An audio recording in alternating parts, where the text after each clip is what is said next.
consideration the 2023 PPRC Act. 2022 Political Parties Act, you mean? Sorry. The Political Parties Act, of course. You know, all kudos to the team, you know, and the past chairman, and especially the one that I'm succeeding now.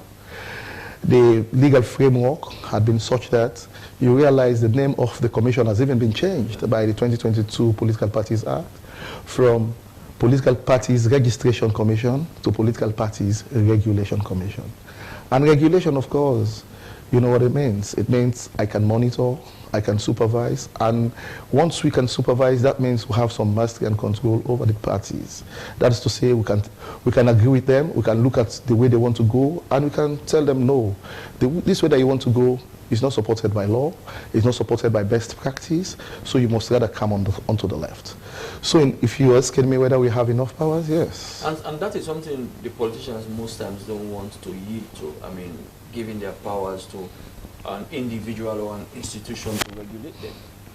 You realize that, you know, when the act was being debated in Parliament, many politicians and political parties then said PPRC was being given enormous powers, and they asked for those powers to be curtailed. Oh yes, you would not disagree with me that if you were playing in a space, like when we were small, we would play 6-a-side, there were no referees, so we would even score with our hands. And if it were a bite game, like we used to call it, you actually would have your share of the cake. But when you come to the main field, and now that I'm talking about sports, I want to say congratulations to Leon Stars. You know, that's the only team I have, Leon Stars and the Bull Rangers in the whole world. I say congratulations to them and congratulations to the new coach. But then when you're playing in a space that has rules, no matter how strong you are, no matter how much you can run, you cannot run into the 18-yard box of your opponent if the defenders were not there and the game was playing on the other side. That's to say there are rules. And those rules are meant to guide and actually level the playing field so that everybody will have equal opportunities. That's exactly what the PPRC does. In political parties, you would agree with me that everywhere in the world, when it comes to politics, you know, you talk of muscles, financial muscles and other muscles. But because there are regulations, there are rules, there are laws that regulate the operations of politicians within and even without their parties, it gives, you know, a level play, it creates a level playing ground for everybody. So that is the reason for regulation, and that is what the PPRC does. It might not be suitable, it might not be, well, it might not sit comfortably with every, you know, political practitioner whom we call politicians, but then the law is the law. But one thing that the PPRC has been struggling to regulate is the financial space of political parties, how they get their finances, who finances them and what have you. And the PPRC has been struggling, and the parties, I don't know whether they've been cooperating when it comes to auditing their finances. The cooperation has been really snail-paced, I will tell you. And I would not disagree with you much, or I will not agree with you more to have said that the PPRC has been struggling. But now that I'm in fact, when I came in, the first meeting that I held with the political parties was to read out to them what compliances they had not been complying with, or the rules that they needed, the principles or the laws that they needed to have been complying with, which we are now complying with. So as a matter of fact, I'm working with them. The thing is, political parties are not our clients per se, they are partners. So we work fingers in ring, hand in glove. So whatever it is, we actually like roll it. Now, if people have not been used to doing things, one way, you have to shift them even when you have the law. You have to shift them to doing things, you know, the proper way. But to that end, after the tripartite report, I'll tell you, like I said, I have a very, very wonderful team working with at the PPRC. I met on my table, in fact, a regulation that has to do with political parties' campaign financing, which is to say, we would now have the responsibility to even ask. We had it already, but now we have a regulation specifically, you know, speaking to that provision where political parties must make clear their finances, where they get their finances from, how they spend their finances and that kind of thing. And this is particularly important for one good thing. You know, the toxicity, that's my view, and my team holds my view, and that's why we're rolling out what I would have to explain later. The toxicity in politics in this part of the world is contingent primarily on the enormity of finances that individuals spend on politicians.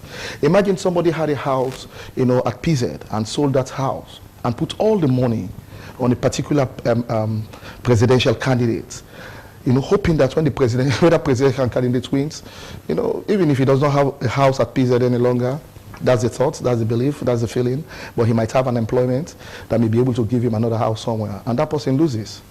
You realize that for that person, it's going to be a do-or-die situation for the rest of the administration that will be in power. But African politics has always been like that. Well, that is why we are actually trying to make it better. Because if we say we are having a democracy and we are going to practice democracy, we must play by the rules of democracy. On the other hand, also, politics is an expensive venture, even in advanced democracies like the United States, for example. When you follow their elections, they tell you they spend millions of dollars on campaigns. I agree. But then, albeit expensive, there must be an entity, now the PPRC, that should be able to see how, you know, the monies are gotten. There is nothing wrong for individuals, whether within or without Sierra Leone, to make contributions to political parties. For example, look at what Elon Musk was doing for that's what I'm saying. There is nothing. That's what I'm saying. There huge amounts of money. I know. Politics is expensive, I agree. But, and I said, as I was saying, there is nothing wrong to have individuals or entities, you know, providing funds to politicians or political parties.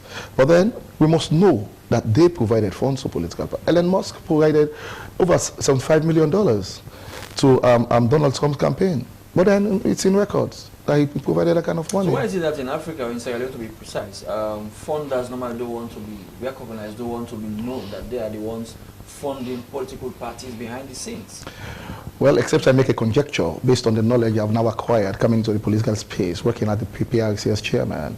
You know, most of the time, let's say for instance, businessmen want to continue in their businesses. And this is my conjecture. I don't have empirical evidence for it.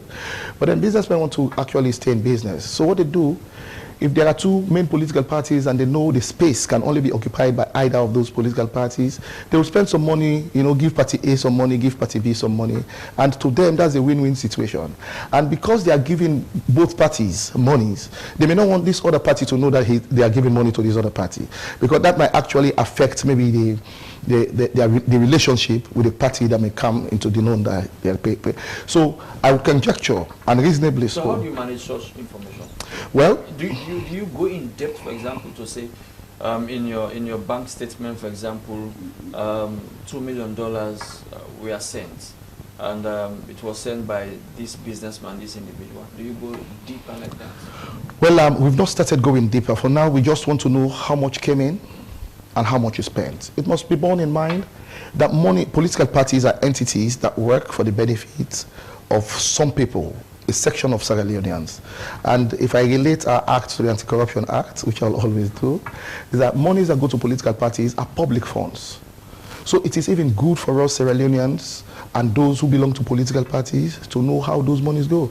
Because if donations are made or monies are given to political parties, it is for the benefits. Those monies are not coming from the coffers, or they are not coming from donors, they are coming from individual citizens who toiled and own their own money and decide to spend it on a political party, a party that they believe in. You'll agree, political parties are institutions. Yes, they are. And their composition comprise, you know, a section of the people of Sierra Leone. When an individual has his money in his pocket or in his bank account, that's his money. But the moment he donates it to a political party, he donated it not for the use of an individual in the political party. It might benefit an individual, but it's for the use of the political party. So once that kind of donation is made, automatically it becomes public funds. And public funds, you know, would always be the interest of the parties. Are there chances for them to be revoked, even under ACC? Oh, yeah, sure. Once we begin to properly roll out, you know, conveniently have them work with us to roll out, you know, the financial reporting, especially with the regulation that will soon lay before Parliament to become law. We certainly, if we are looking at their financial statements and we found out that they actually received, say, 200,000 millions, whether in contributions, in donations, etc. But then in their activities, say an election activity, they spent like 120,000 millions. It's only but proper that we expect 80,000 millions to be in their account. If such money is missing and cannot be accounted for, definitely, what else? It would be public funds that would have been misappropriated. You know, there must be responsibility and responsible behavior when it comes to politics. You know why? Because the world over, politicians shape the life of the country. The responsibility that is given to politicians is so very enormous that it must not be treated lightly at all. To that end, whatever they do, and it was by no mistake that in the 1991 Constitution, a special provision was attributed to the PPRC. Although it had sat with the ECSL, you know, based on how it was called before, or like you said, it was removed from the ECSL because the commission needs to operate independently and ensure that responsibility, and no more, you know, I'm not saying politicians are not responsible, but every politician must be responsible to the extent that even when he spends money that belongs to the political party to which he belongs, he should be able to account for that money to his supporters. Okay, I mean, every chairman of PPRC came with his own vision, his own drive, his own, what he wants to achieve. What's your own vision? Well, first, I will sit on the mandate as provided by law to regulate, to monitor, and to work with political parties to create the space, you know. But one thing that I've found out is that political education is really lacking, largely. There are places in this country to which you go, all they will tell you is that I met my grandfather with this party, so I belong to this party. Once I was at Calabar Town when I got married initially. It was in the 2007 elections. There was a small boy that used to go to the house, you know, I would give him lunch, and he was about 11. And I asked him, I said, Ahmed, elections are coming. If you were to vote, who would you vote for? Do you know what he said? It shocked me. He said, I was born in Puloko. That really was not supposed to be the answer to my question. But you would know where he was coming from. And politics everywhere should not be like that. You know, voting, for instance, must be on ideologies, on issues. But then, if you say, because I am blue, I am yellow, so I will say blue and yellow, that's challenging. That's because people do not have enough political education. When I had my first meeting with the political parties, some political parties told me that they would not go to certain places to rent houses, to have offices. That's even why they were not in compliance. Remember I told you I was talking about compliance issues. Simply because if a political party went there and said, I belong to ASMIU's political party, there are some areas in the country, nobody will lease a premise to you. Because if that person leased a premise to you, he stood the risk of actually being attacked by his community people. And nobody wants to fall out with the people. So my own vision, you know, during, you know, my tenure here as the chairman, would be to roll out political education across the country. In fact, as I speak to you, my team and I are actually shooting out tomorrow to different parts of the provinces to begin that kind of drive. That's a huge task. It is huge, but then they say... Well, we have partners. You know, we have international partners. We have partners within with whom we will work, because certainly we do not have the staff strength. We may not have all the resources, and because government baskets, you know, there are many challenges. There are competitions to feed from the basket. You might not be able to fund everything. That's why we forge alliances, we forge agreements, we forge, you know, partnership with both international donors and partners within. So to that end, we will be able to do as much as possible. I'm not saying we may complete it in my tenure, but then the journey of 1,000 miles, they say, the Chinese will say, begins with the first step. So that is my vision, and I wish to take it to as far as I can go. Parties have been doing that in terms of political education, or are they only focusing on canvassing votes? Only when elections are around the corner they go to their so-called strongholds.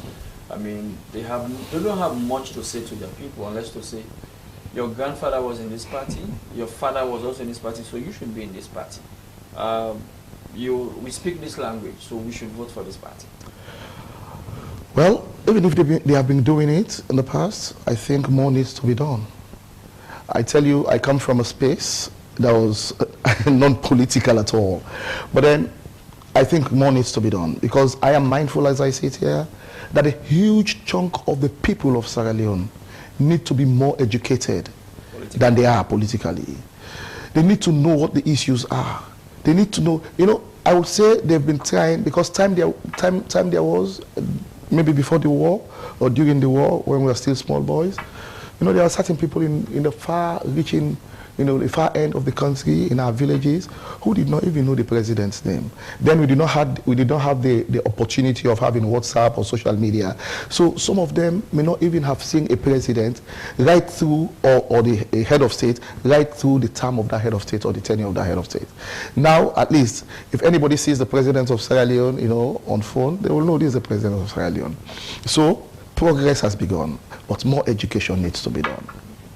I mean, one of your first assignments so far has been monitoring observing the lower level elections of the Sierra Leone People's Party, and there have been so many fallouts in the SLBP itself following the lower level elections. For example, in Kenema, in Tonkolili, there were some skirmishes, and the PPRC had to intervene. And I understand the PPRC gave its ruling to the SLBP. What was your ruling? Well, PPRC's ruling? as you may know, where elections, in the first place, it's the political parties that have the responsibility for the conduct of their elections within their parties. But we have the responsibility to monitor and to supervise. Although we do not have the strength, you know, the staff strength, but then we did some monitoring. But one thing that's obvious is that when the political parties conduct their own elections, Jesus Christ, blood of Jesus, please. When political parties conduct their elections, that we may have sent our staff there to actually monitor or to observe it, does not preclude petitions. When petitions are brought to us, we certainly would have to look at them. For instance, in this year's petition, I think we did it a little differently, because we are holding petitions from 10 in the morning to 2 in the morning every day for complete 1 week, and we went to Bo. We did some petitions for some other districts in Bo. When we do our hearings, they were near public hearings, but for the space, we actually encouraged people to come into the hall, 5 from each, and the party's leadership was present for most of the time, and for which I really congratulate them. I love my heart to them. You know, the chairman, Prince Harding, would sit with us till 2 in the morning, the Secretary General, the Deputy Chairman, and even regional chairmen whose, you know, political districts were actually looked at. Once we do our petitions, we retreated. My team and I retreated and looked at those petitions because it's copious notes. And you know, it's just like a judge giving his judgment. His judgment will always rely on how he understands the evidence. You understand? That is why there is always room for appeal. But then we actually did the petitions, and on Friday last week, we were able to bring out our report. And as per procedure and law, when we do a petition and bring out reports, we'll have to actually give them to the party in question. So we gave our report to the party in question last week, Friday. And there are a lot of issues. There are a number of petitions which we looked at, and we actually we took decisions on all of them. One of the petitions was actually requiring us, which is within our mandate, to give an interpretation of a certain section of the Constitution of the SLPP, which we did. And those rulings are out, and we have given it to them. The party is now looking at the rulings. The party is looking at the decisions, because we are not a court, although I have the powers of a High Court judge as per law, but then we give decisions, not necessarily rulings. So as a matter of fact, those decisions have been handed to the party, and the party is looking at them. We are yet to hear from them. I understand the party is not happy with some of these decisions. Well, the party has not given me a position to show that it is not happy. It has not, because you know, we have formal communications and we have informal communication. The party has, even this afternoon, the Secretary General of the party was in my office, and we had a meeting. We're discussing some other issues relating to their party. So did you by way of regulation to conduct some of the elections? Well, yes, it had been the practice, like I told you, and I must repeat it, that the practice of having PPRC conduct elections of political parties started in 2013 or thereabout, when there was an impasse, you know, in the elections of the Sierra Leone People's Party, and that was when they called upon the PPRC. That was the first time that the PPRC commenced, you know, doing elections for political parties. It has been a practice. But then, the real responsibility to go do elections in parties is that of the party. It is only when, because now come to look at it, the party does elections and there are problems and the petitions are sent to the PPRC. And when they commenced that one, it was with the view that once the PPRC conducts elections in political parties, what will happen is that if any party is aggrieved, you will not now come to us as a commission, because then we would have been in conduct of the elections. We are party to it. So in that case, what you do, you go upward to the Supreme Court. So it was much easier. And because the PPRC would have no interest in any of the elections of any political party, the mechanisms sometimes that we will put in place to do elections will be different from the mechanisms that political parties may put in place to do elections. I understand from the grapevine that the SLBP does not want PPRC to conduct. No, of course they have said that it is as of rights to them. They sent the letter to us, to me, and they have said yes. In fact, they had sent a request when they had some areas where they needed to do elections as per their REC, the Regional Elections Complaints Committee of the SLPP, where they thought, reruns needed to be done. The SLPP leadership had sent a letter to me to say they wanted us to rerun those elections. But then they also sent a letter to me saying, changing their mind, that they want to now do their own reruns, which is as of rights to them. So are you going by their dictate now? No, they are not dictating. They are actually requesting by their way. Definitely. Come on. If Sierra Leone had an election and the UN said, no, I want to conduct it, and Sierra Leone says, no, we cannot have you conduct our elections, we have an ECSL. Why not? Why would UN insist that they must come and conduct elections here? No. We are not insistent on anything, we're merely doing a job. But the thing that is very apparent is that wherever political party elections are holding, they don't need to invite us. As of right, we can go there, monitor and supervise. Well, in this instance, there's some amount of distrust between and among those who are contesting. No, I don't. Between and among those who are contesting, well, it's because of, well, I will not call it distrust, I would rather call it disagreement. Okay. In procedural issues and other issues. That is why we have petitions, and that's why we hear petitions. So have you rectify some of those anomalies to ensure that if a rerun is organized, is held today, the election is going to be freer and better than the previous one that had challenges? Elections are always, in contest. So it depends on how the rules are applied. The SLPP has its constitution and it has its rules and regulations for the conduct of elections. So as a matter of fact, once those rules and regulations are followed, and the provisions of the constitution, the provision of the Political Parties Act 2022 and their own acts are followed, then to come and petition will actually be, something else. But I don't think any normal, like I said, politicians or those who participate in politics must actually be, and they are, I believe, responsible people, but must be more responsible and show it because they have followings. So as a matter of fact, if the rules were followed, for instance, now Sierra Leone played and we won 3-1, right? If the rules were not followed, Guinea-Bissau was going to protest, was going to petition the match. But because the rules are followed, there will be no petition. So we are insistent on compliance with the rules. He is the chairman of the Political Parties Regulation Commission, Emmanuel Koibaya Amara. The program is a bottom line coming to you live from the Sierra Leone Broadcasting Corporation with me, Asmiba. We are going for a short break. After the program continues, you can be part of this conversation by joining us on our Facebook page, Slbc TV. It's bottom line.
We are back with the program Bottom Line from the Sierra Leone Broadcasting Corporation with me, Asmiba. You can be part of the conversation by joining us on our Facebook page, Slbc Tv. You can ask your question or make your comments on the issue we are discussing today.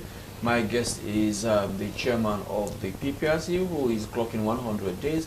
We're looking at his vision and what are the powers of the PPRC and how is PPRC going to regulate political parties in the new PPRC Act and the new political space. Now, Chairman Amara, the PPRC has the carrot and the stick. When do you normally use the stick, or when do you intend to use the stick? Well, you know, we can actually levy fines for certain misconducts, but even before levying fines, you know, like I told you, political parties are partners. Every political party. We call the political party to order, have meetings with them, point out to them where they're going wrong, and if they continue. In fact, before I came, that was what had been agreed by way of, you know, levying fines or moving towards using the stick. That's like you do something, we call you to order, we have discussions on it, and you actually sign up to some agreement, or whether viva voce or otherwise, that it will not be repeated, point out the law to you. Well, that's the carrot. But then when you now go on and actually, for instance, have political parties misbehave, you know, beyond the admonition, beyond the meetings, we certainly would levy fines. Yes, so the stick and carrots are used. We actually don't often use the stick because some people may want to think that even with the petition decisions and the petition decisions that we've taken or that we've made, some people may want to think, some people who may be on the side that was not supported by a decision may want to think that that's the use of the stick. No, that's a normal procedure, and that's just what will the people on the side whom may have been favored by those decisions say. They will say, oh yes, PPRC is doing its job, PPRC is doing well. But the fact is, once you're dealing with human beings, you must always be ready to have, you know, such responses, such feedbacks. And those feedbacks can only make you stronger. Some people say, I mean, our political space is clustered with so many political parties. Some have no business being political party. You can only feel their presence on the eve of election. And there had been this call by PPRC to deregister certain political parties if they fail to meet all the laid down criteria for them to exist. I agree. I agree. Is that something you're working towards? I agree with you. Clearing the list of political parties? I agree with you. That was why when I actually took up office, but very first, my maiden meeting with political parties was to point out compliance issues, or rather, non-compliance issues, because compliance has been challenged. And I agree with you that, you know, there are political parties who actually have nothing to do in the political space. But then, the law is the law. They say, lex in justa non est lex, but law is still a law. We're working out modalities to see what we can do to have a threshold, which, if not met by any political party, would actually go out. For instance, come to think about it. You go run you run in an election, you participate in an election and cannot even have 1% anywhere in the country, or across the country you will not have 1%, and you participate in an election, you will not have one councillor in any of the councils across the country. Then what are you doing in the space? Who are you? For that party to be deregistered? The question you want to ask, no, well, for now, that cannot be a reason. Because as I've told you, the law is the law, and there is no provision in the law which says that should be a standard. But until we actually look at our legal framework again and try to build a standard and have a threshold, we cannot do... What threshold do you want to be? Just like I'm telling you. If you run in an election, you participated in an election and could not get to one councillor in any of the councils across the country, who are you selling your political ideology to? If you cannot have 1% nationwide, when they put all of your votes together, you cannot have 1%. Then who are you actually selling your political ideology to? Or if you are selling it, who is buying it? If nobody is buying it, remember I spoke about political education, then the space is being merely clogged. So these are things that we've started looking at them, And like I told you, the first meeting that I had with political parties was in the area of compliance. However, when I actually met with them, I got to understand, like I told you, about the situation where, political parties may have their money to actually lease premises, but they could not lease premises in certain areas. That will undermine their compliance status in regard having, offices across the country. But then, realistically, expediently, because we have the law and we have political expedience, expediently, do you think you want to punish that political party because he does not have, the political party does not have a residence or an office in a particular part of the country, contingent upon what I have said? It will not be fair. So that is why our work, our focus is going to be on political education. Okay. What about, building the internal democracy of political parties? Many say what is happening in political parties, the internal democracy is but a name. That is why the PPRC was established, to ensure that the internal democracy of the party works. If it were not for the presence of the PPRC, we will not be talking about reruns in political parties, in the SLBP, for instance. Once elections were conducted, because oftentimes elections are conducted by those who are existing executives. So once elections are conducted, they satisfy those who conduct the elections, that's it. But because we want to ensure that the political democracy with the inter-party political democracy is enhanced, that is why, because the country wanted to ensure that one, that is why they actually established the PPRC, and that is the work that we are doing. So even though you may be a small tool, a small voice, but once you're participating in the internal democracy of your party and you are dissatisfied with a certain conduct or certain activity, you come to the PPRC, we'll look into it, and we'll actually give a decision. And the political parties are bound to go by our decisions. Okay, now let us also look at the rerun of the SLP, like lower level elections. How many districts are affected, and how many reruns are going to be affected? I cannot off the cuff say, but there are a number of districts. I will say, for instance, both districts was affected in 2 regions. In 1 region by us and 2 regions by the REC. Kenema district was affected, both districts was affected in many judicial electoral clusters. I think 4 of them constitute constituencies, and Kenema district was affected in a number of constituencies. Kailaun district was affected in just 1 constituency. Kono district was affected in many constituencies. Western urban, western rural, especially the western urban was affected in a number of constituencies. So those ones would actually Tonkolili is affected in 2 constituencies. That's 048 and 050, if I can recall. And those were the decisions given by the PPRC, are to rerun those areas that are affected. And the party, it is the party's responsibility to determine how the rerun happens. So are we giving them deadline for the rerun? Well, or is it open-ended? No, the SLPP has until June 30th, the current executive. So it is up to the SLPP to work it, because after June 30th, they will not now have this executive that they have. They can only have an interim executive, part of which the current executive members might not be. And, that's not a very good position for a political party, of such status. So as a matter of fact, it's up to them to determine their timelines when they rerun. So you don't determine timelines? No, we don't. The fact is, they determine their timelines and they communicate to us. In fact, we just, if you may have seen our response to, the letter that they sent to us, withdrawing their requests for us to rerun the elections, we actually responded and told them that they should give us at least 3 work days notice on the kind of election that's going to be conducted, where, so that and other particulars there too, so that we'll definitely be there to monitor and supervise. That's to perform our statutory mandate. Some people say the PPRC has succumbed to the political party, the now, aims and caprices of the party. Well, to say that would be a clear show that you are not very au fait with the law that has to do with regulating political parties and the rights or mandates of political parties themselves, or the mandate of the PPRC. The PPRC is an independent entity. It's not controlled by anybody. It is in the law. So the PPRC cannot succumb to anybody, not to talk about a political party.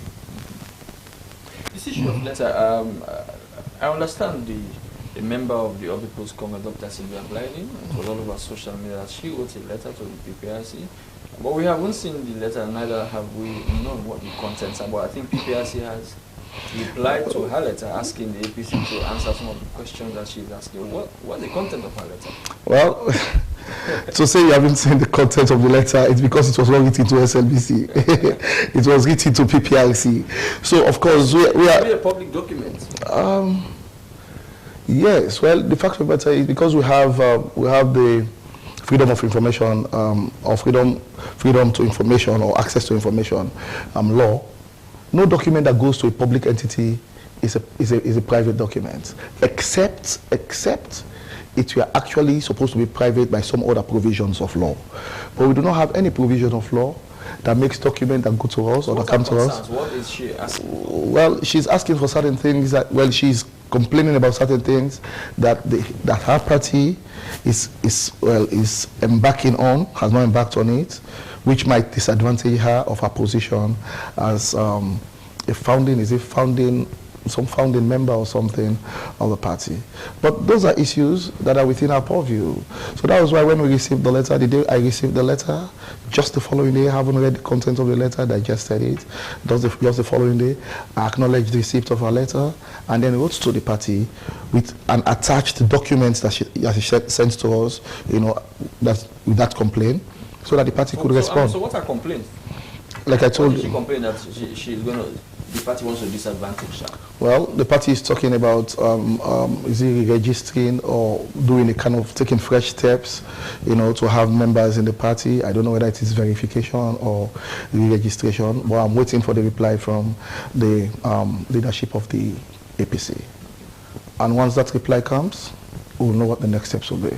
Okay. The program is Bottom Line from the Sierra Leone Broadcasting Corporation. My guest today is the chairman of the Political Parties Regulation Commission, PPRC, Emmanuel Koibaya Amara. You can be part of this program. Now, Chairman, how often do you meet with political parties? How do you often organize meeting with them on a round table, having all, well, maybe I don't think all the chairmen of the party, but having the parties meet once in a while? Well, it used to be as and when necessary. But after the tripartite recommendations, which actually called for, peace and peaceful coexistence, we ought to be having monthly meetings with political parties.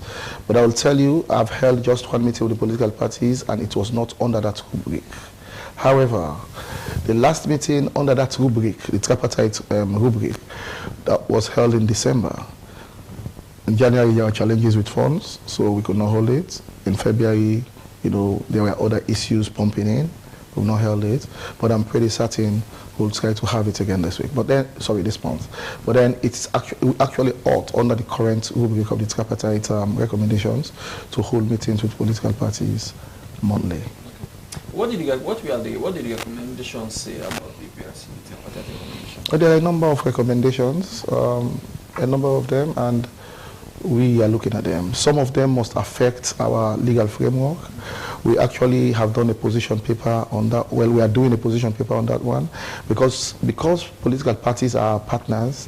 When I came in, the first thing that I did when I met with them, I actually did give them, the areas and the position, right, and other issues there too, and requested them to send in their party's position. Because you'll note that it was not every party that was at the tripartite meeting. So it behoves us to actually have a plain ground, to have them give us their positions on the issues pertinent to the tripartite. And that is why, for so far, since January, since we met with them in January and gave it to them, I think only 2 have sent in. One of the recommendations was for the PPRC as one of the election management bodies. Yeah, so, for example, the public sector reform units to do functional review, management and functional review of PPRC to position it in a better footing for the 2028 elections. That's very correct. And that review is on as I speak to you. Okay. There had been a review in 2021. Of the PPRC, but following the tripartite recommendations, like you rightly said, they are, believed, the heads that sat there, and the recommendation provides that there must be a functional review. The PPRC did not live up to its mandate in the 2023 elections? I would not say so. I was not in the space. but being a Sierra Leonean, I can tell you, based on what I've seen, that they did their very best. You know, at the outset, I told you that the staff that I'm working with at the PPRC are top-notch. And when I say this, I don't mince my words at all. So they must have done very, very well. But then, your best is not always good enough. For instance, the last time I came into this studio, you know, it was not decorated this way. But then because you are progressively moving upwards, you're always looking for, you know, more ideas. The next time you come here, you're going to see better something better. Well, you see that? So it was not because the PPRC did not do well or live up to expectation in the elections of 2023 that they are suggesting or recommending functional review. It is because the PPRC needs to do better than the better it was doing. Until we get to our best, well, being human beings, I wonder whether we'll ever get there. But we are progressing upwards. When new leaders come to a certain position, they look at the mistakes or the challenges or the failures of their predecessors so that they don't fall into those pits. Have you dug to know exactly the missteps or the missteps of your predecessors so that you don't step into those holes? Well, when you talk of missteps, it's when you actually use discretion where the law is supposed to be. I actually have not delved into that, but I have not seen or noticed any of such regarding my predecessor, who happens to be my very learned senior. Well, I'm not only referring to you, I'm not those who came before him, because the records are there. Well, then I'm sure you must have perused some of the... Of course, I've done a lot of past activities. I've done a lot of perusals. A lot of perusals.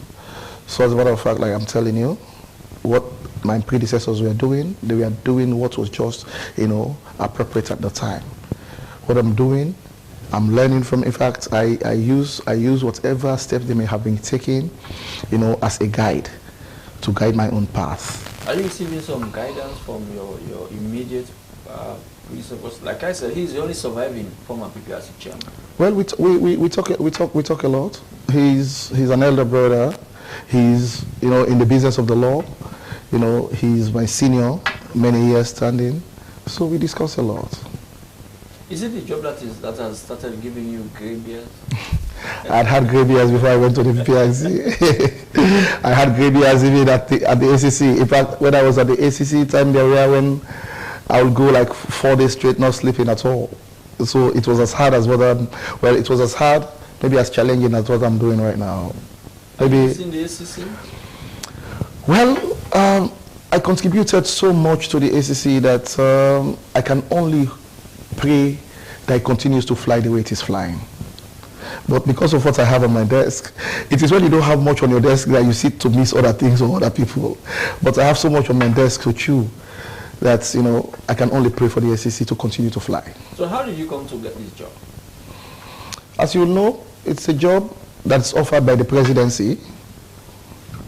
I was appointed by the president, and then I went to Parliament. I was approved by Parliament. Was it mooted before you got it? Did you get any? Did you get it from the grapevine that your name was being pitched? Well, I had whisperings. But then I had a job to do, so I was concentrating on my job until that fateful. Did it make you nervous? Not really. Or excited? Anybody that has actually been an anti-graft crusader, pure, can never be nervous in any circumstance. So I don't easily get nervous, except I were at risk of some interviews by my wife. Well, everybody gets nervous at that point. So on the job, no, I don't get nervous. That's it. Every man gets nervous when he is about to be interviewed by his wife. Yes. Many people say the true leadership of PPRC is tested during elections. No, well, during national elections, yes. No, you know, I don't see it that way. When elections come, we actually are observers. Okay. Our participation is not as much as we do when it comes to intra and inter-party activities. So if you like, we are on the training field, you know, to actually, you know, be the partners, you know, providing, well, I will not say coaching, but providing regulation, advice, you know, directing steps for political parties' preparedness to go into national elections. That's the business purely of the ECSL. But we're partners, you know, with the ECSL. That's why you realize that the electoral commissioner sits as commissioner in the PPRC. as per law. Yep. But by next year, I think next year, February or so, the opposition of People's Court will also be going to their own lower level elections. I'm sure you will start engaging them even before they embark on the lower level elections to ensure that the field is level for all manner of players. Well, we engage with every political party the same way. When they have their timetable, because the tenure of their executive is actually certain. So before the determination of the tenure of their executive, they will actually draw up a timetable for their lower level elections to commence. And whenever any political party does that, you have to actually communicate that with the partners, that's the PPRC. Because we have to make arrangements for our preparedness to do our work as mandated by law. So we're expecting the APC to actually commence theirs by next year, due Lentin, but then they will have to send us their schedule. And until then, we'll keep the discussions at bay. Well, thank you very much. My guest today has been the chairman of the Political Parties Regulation Commission, PPIC, Emmanuel Koiva Amara. Before I go, what are you enjoying at the PPIC? What fascinates you most? I enjoy the challenges. In fact, I enjoy the thoughts, the feeling, and the conviction that I am given an opportunity by His Excellency, whom I thank. I want to use this opportunity to thank him profusely, to serve my country, or to continue to serve my country in a situation now where I'll directly contribute to upholding, maintaining, and sustaining the peace in Sierra Leone. That is what gives me joy, and I'm so fascinated by it. That some of the time, even lately when I sleep, I now begin to dream PPRC. Just like when I was at the TRC, I'll dream about the war and those people who testified. I went to ACC, I'll dream about how I'll draft indictments or do investigations, ask questions.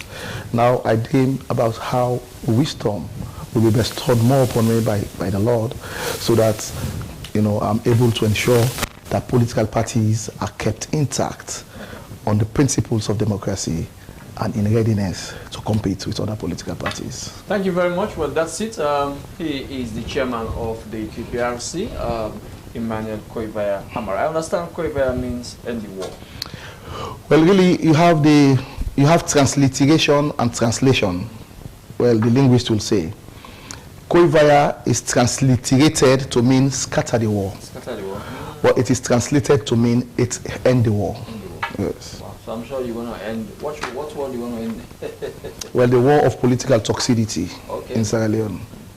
Thank you very much. Well, bottom line only came to you because of the capable hands of my colleagues behind the scenes. Well, special thanks to my producers, David Williams, Bobby Klamin, and Sheku Sumaila. My camera operators and the rest of the team have been Jerry Cole, Senesi Makabori, Jibo, and Josephus. On behalf of all of us, thanks very much for being part of this show.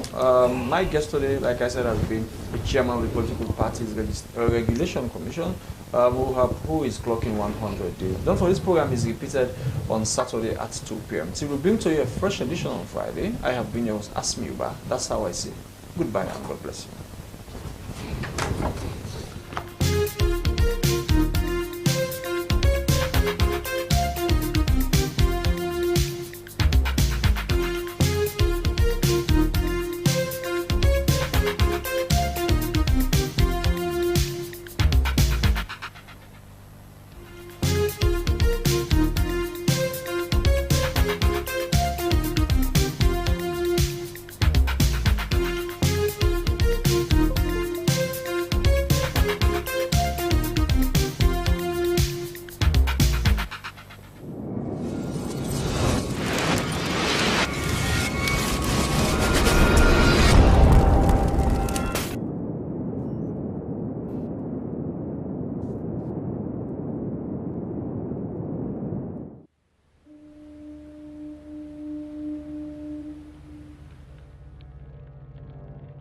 A place cannot produce poems. It can only not prevent them. And Freetown is good at that, for Freetown has its own sudden elegances, People are slow to leave it, quick to return. And there are others who come for a year or two and stay for a lifetime, sensing that they've found a city that is in the world, yet sufficiently on the edge of it to have a different resonance. Let me tell you something about this city. All of us, we're all just passing through, and we've all been here forever. Those who came, those who stayed, those who never returned. Tides turn, seasons change, we've waited and we've watched. But we've always been here. We've always listened, because there is a different resonance here. It comes from the river, and the land, and the sky. It's our place, all of us. This city belongs to everyone. And you know when it's your time. And it's our time. Listen, we are Freetown. The golden rules of Freetown. Don't pretend you're something that you're not. Don't go thinking you're better than anyone else, or that anyone else is better than you. Don't shout about it. Get on with it. We are Freetown. Freetown! Freetown! Yeah! We found our voice again. I'm from India and Freetown. I'm from China and Freetown. I'm from the UK and Freetown. I am from Nigeria and Freetown. I am from home and Freetown. This city belongs to everyone. The fishermen, the taxi driver, the barber, the drummers, the dancers. All of us. All of us. Everybody. We are Freetown. The past is ours. The future is ours. It's our time again. And this city belongs to everyone. The playwright, the greengrocer, the teacher, the dog. This space is ours. This light is ours. The beaches are ours. The rivers now we own. The roads are ours. The bridges now we own. We are Freetown. We are all visitors and we've all been here forever. We've got the mightiest river. And the biggest sky. And there's a resonance again. Freetown. Freetown. We are proud of this place. We love this city. And we want you to love it too. We are proud of this place. Now pass we all they pass like stranger them, but we all don't dare from them.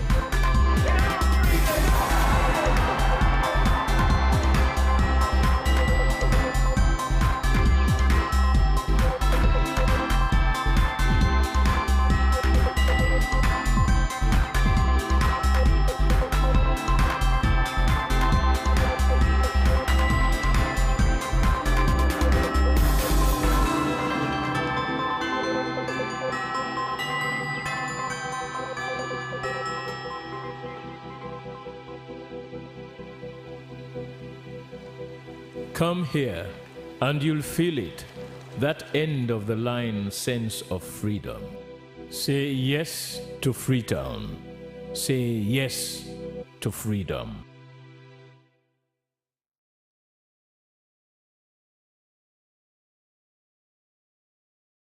Saloon Pride. Finally, ting on me,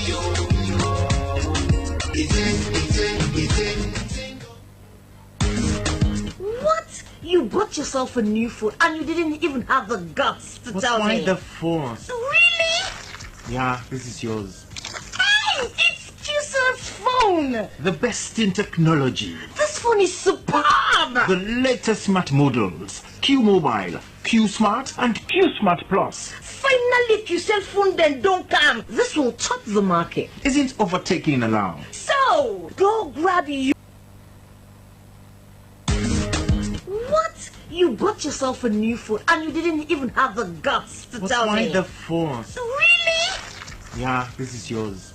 Hey, it's QCell's phone. The best in technology. This phone is superb. The latest smart models. I will meet you live from SLBC Channel 31. We will bring the program to you now, Aisha Mansai. Inside the program today, we can talk about incredible products and services as usual, and not forget to say the phone line will get open. The number is 031-888-881, 031-888-881. Once the program for be an interactive session, so you can call us if you can send text message to the number 031-888-881. Inside the program today, not only one cam with me, I get Paul Abbas camera. Myself Cam for can talk about we product and services as usual. Now this voice una can always hear in our radio programs them. So of course you can join the program today, but can talk about we product and services. Paul, welcome to the program. Yeah, welcome also. I'm glad for you today because you know QCell business and everybody business, and QCell they always try for make sure say cater for everybody, you know, for left nobody behind. So I think say for talk about QCell service and product, I really glad. Okay, Paul. Thank you very much. Well, Fambulem, as we know, we always come and talk about our product and services. Because we know say every day, Paul, of course, we customer base they increase. Every day we customer base they increase. Okay. So the more reason whenever we come, we talk about send services there over and again, because we want everybody for benefit, even the new joiners them. We can want to make them understand about the product and service system. So basically today we can talk about some of the service system where the new joiner them, where we new subscribers them, he always struggle with or can want to know about. So now then service system today I want to make we can talk about we call it service system day, we complement the value added services. We design then service system day for we loyal and supportive subscribers them. Since we come into the market, we get supportive subscribers them, we get dedicated subscribers them, and all of that. They don't stand by QCell. So now then and day we say okay fine, one for give back, but how? Waiting for do. So we get engagement with the people of Sierra Leone, with the subscribers them, waiting they recommend now that we design and roll out now the market, and then service then they we call them we complementing value added services for show sign of appreciation, Yes, indeed. Because they support, they motivate QCell. So now that we do, we design them service then so we package them, and then we call them we complementing value added service system. So Fambo now we go sit on go on for no waiting Aisha they talk about waiting again services there where Aisha they talk about. So I go just want to make you tell family out there some of the services then they and some of the ways them how we will able for subscribe to the services then yes, indeed, QCell gets we complementary service them. Yes. We design and purposely because of we want to say thank you to we loving subscribers them. We also understand say sometimes we can get subscribers them maybe for say thank you fall short. They get find themselves in a situation we are in. They not can get resources like money for buy top up. Maybe they go want for make important call. Sometimes we can be in that kind of situation. We are in vendors not the way they sell top up around because of the time we need it top up. Maybe you go need top up around 12 o'clock. You want make important call. You want pass message. How you want pass this message? If you not get complimentary service way before say you can able to do free of charge way at least they not bill you anything. Mind you, you go only want for you certain service because of get nothing. But if you got something, they rely on them. You can just say, "Let's just make call or call the person." But since you not get, you go want for use the service there. So they make you sell total fit say, or for bring certain service them, we are in a cost free. First, we get the please call me service. Second, we get the credit transfer service, and also the last one I will talk about now the trust me top up service. Then 3 services they are all na cost free. If you want send top up from one QCell subscriber to another, now free, you know, get for pay anything. And also if you want for trust to QCell say will not charge you anything because of you want for trust. And also the last one, QCell say if you want to please call me, now free of charge, you know, get for pay anything. So how will they go about for do all of them things there? The first one when they trust me top up service, this one I think say this is not my favorite, and I like this one too much because sometimes myself can fall short. The first option at QCell. So QCell want for make everybody make QCell first option the tell you not get, and also make QCell first option the tell you get. So when I make QCell they do this complimentary service to a lot of subscribers them. So how will you go about for trust to QCell? We not going to pay anything in return. I mean say you know they pay anything, that means you know they give, you know they put interest like how others and can normally do it and say they add 10%, 20% interest. But QCell say no. Now free, you know they pay any service charge, you know they pay anything as interest, all within for just dial *393#. *393#, this is not the short code we just need for dial, and then you press 1 or you press 2 for cost 2 leons or you trust 5 leons. So I think say this is a very great opportunity with QCell bring to everybody, and this a very unique service with QCell bring in order for everybody will enjoy better communication na salon. And QCell not stop there on trust me support only, we also focus on please call me service. Let's just say you don't already exhaust you trust me top up service. Mind you, QCell not the trust you top up 2 term or you not pay the previous one yet. So you need for pay the previous one before then trust you again. And mind you don't already use the trust me top up service and you don't get to use them again, and you want for still communicate. So the only option now we could get is now for saying please call me to somebody for letting go will assist you, because QCell already assist you. You just need for at least get another person for letting go will assist you. So they make QCell make this please call me service free, so you're not going to pay anything now free of charge. All we need for do now for just dial *444#, you put the person in number, then you press the hash, then you press the call button, then automatically QCell will get for draft a very powerful message, send on to the person number where you put.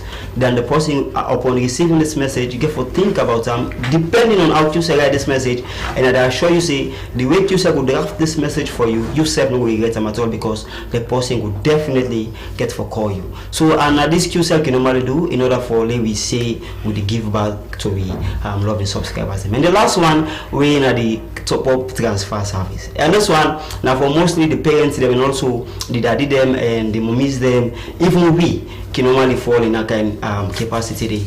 Maybe somebody will ask you, maybe possibly university, and I use QCell Q-Night service, and go and say, okay, I will use this Q-Night. Well, I don't get top up on my phone. I will need at least 5 leons or 10 leons on my phone for I will use this particular service.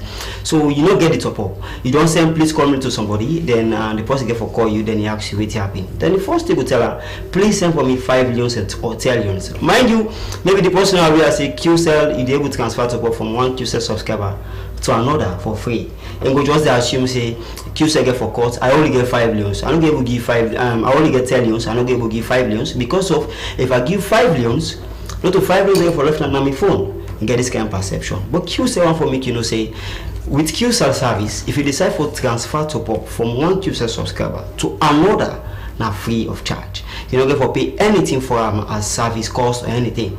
If you get 10 leons, you transfer 5 leons. Now 5 leons you left on your phone, now 5 leons you go to the person. Women say you don't divide them 50-50. So now this QCell will make you self-aware of. So now make QCell say if you wise the service, all what you need for do now for just dial *141#. You write the number we want send it up, so then you write star again, then you put the amount, then you write hash, then automatically if you send them, the top up they go to the person. Sorry, the top up they go to the person directly. So this one tell you say QCell really want to make everybody enjoy better communication, and also QCell really want to make sure say everybody no get barrier when it comes to communication, and make we include this complimentary service. So Aisha, yes, when it comes to giving back to the people, I think say QCell can always stand top. Okay, Paul, thank you so much. We don't take your time for explain to we darling subscribers them and of course the potential ones as well, because I know say this way they don't hear you so go make they run for can join the QCell family. So now some of the things the way QCell they do, and as you rightly say. So now for we new subscribers then we don't come on board, they always want to know how then go check them top-up balance, how for check the data balance, how for buy data, how for send please call, how for transfer top-up, how for don't top-up, and all of that.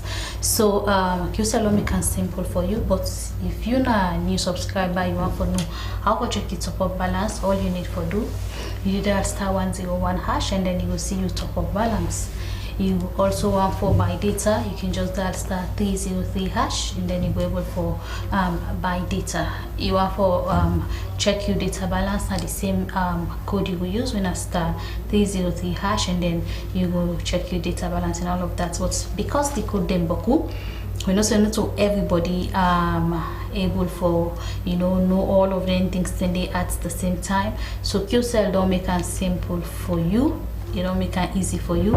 If you did out there, you want to know all of them things, then they all of them short code them for access to incredible services them.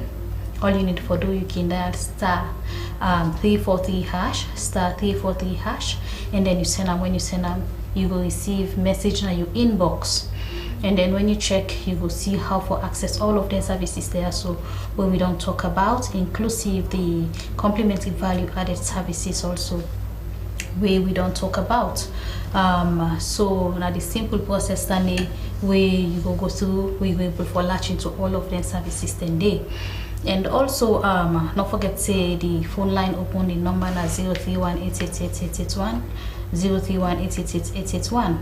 So as we been say Paul, we don't likely talk about we complementary value added services now for we subscribers them way out there.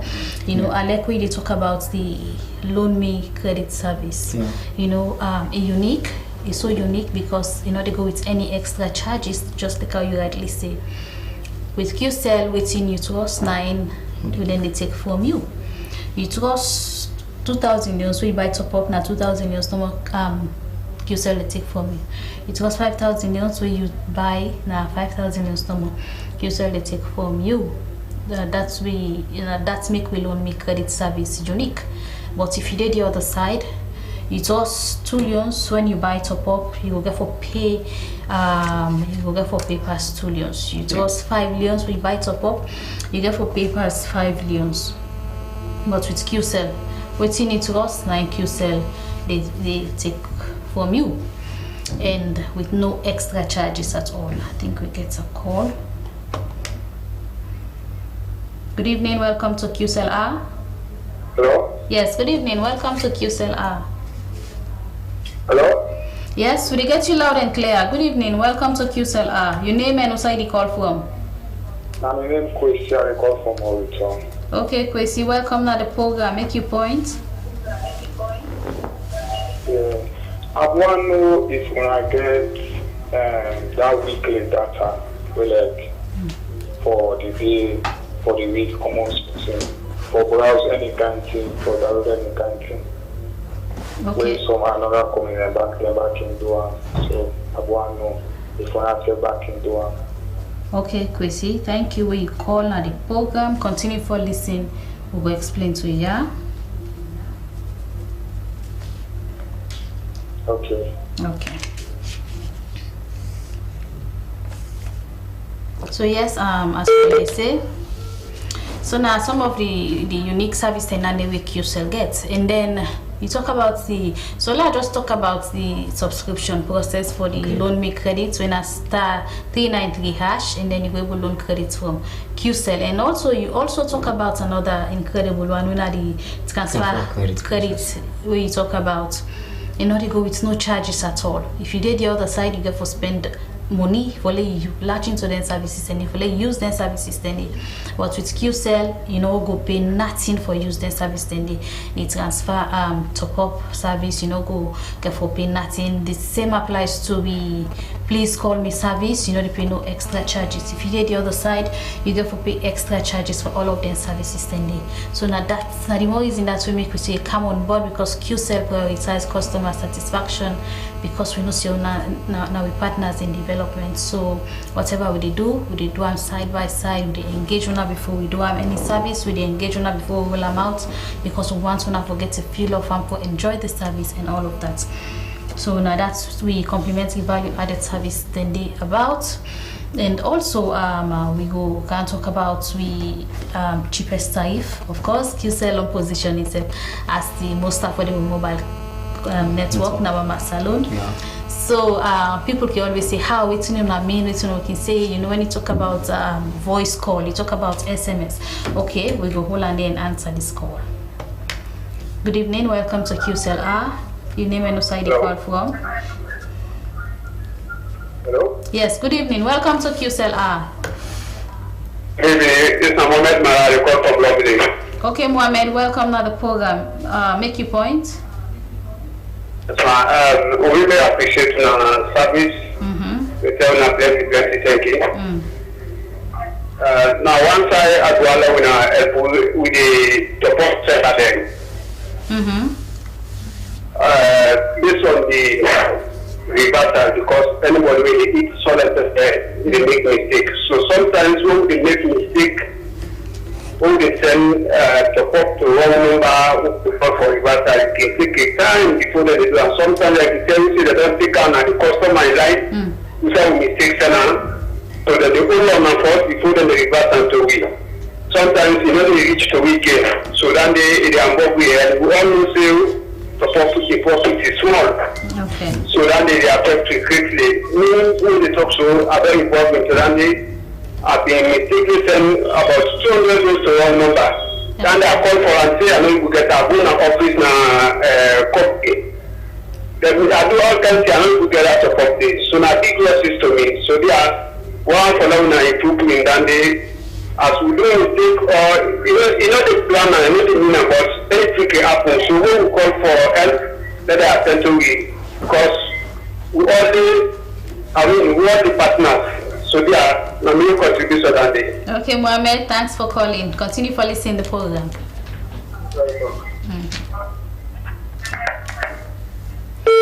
Okay, so as we've been say this Mohammed they talk about the top up reversal and all that. We get a lot of customers sometimes you know we can call and work for attend to the customers then they and all of that, and mostly the thing can happen immediately. You don't mistake the customer when they receive them immediately they use them, and some of the things then they immediately you know they use them. So sometimes we can find them difficult. Sometimes we go you know the extra mile for provide another you know for the subscriber, so we don't lose in top up or we don't do the wrong reversal and all of that. And we can always chip in for provide for them.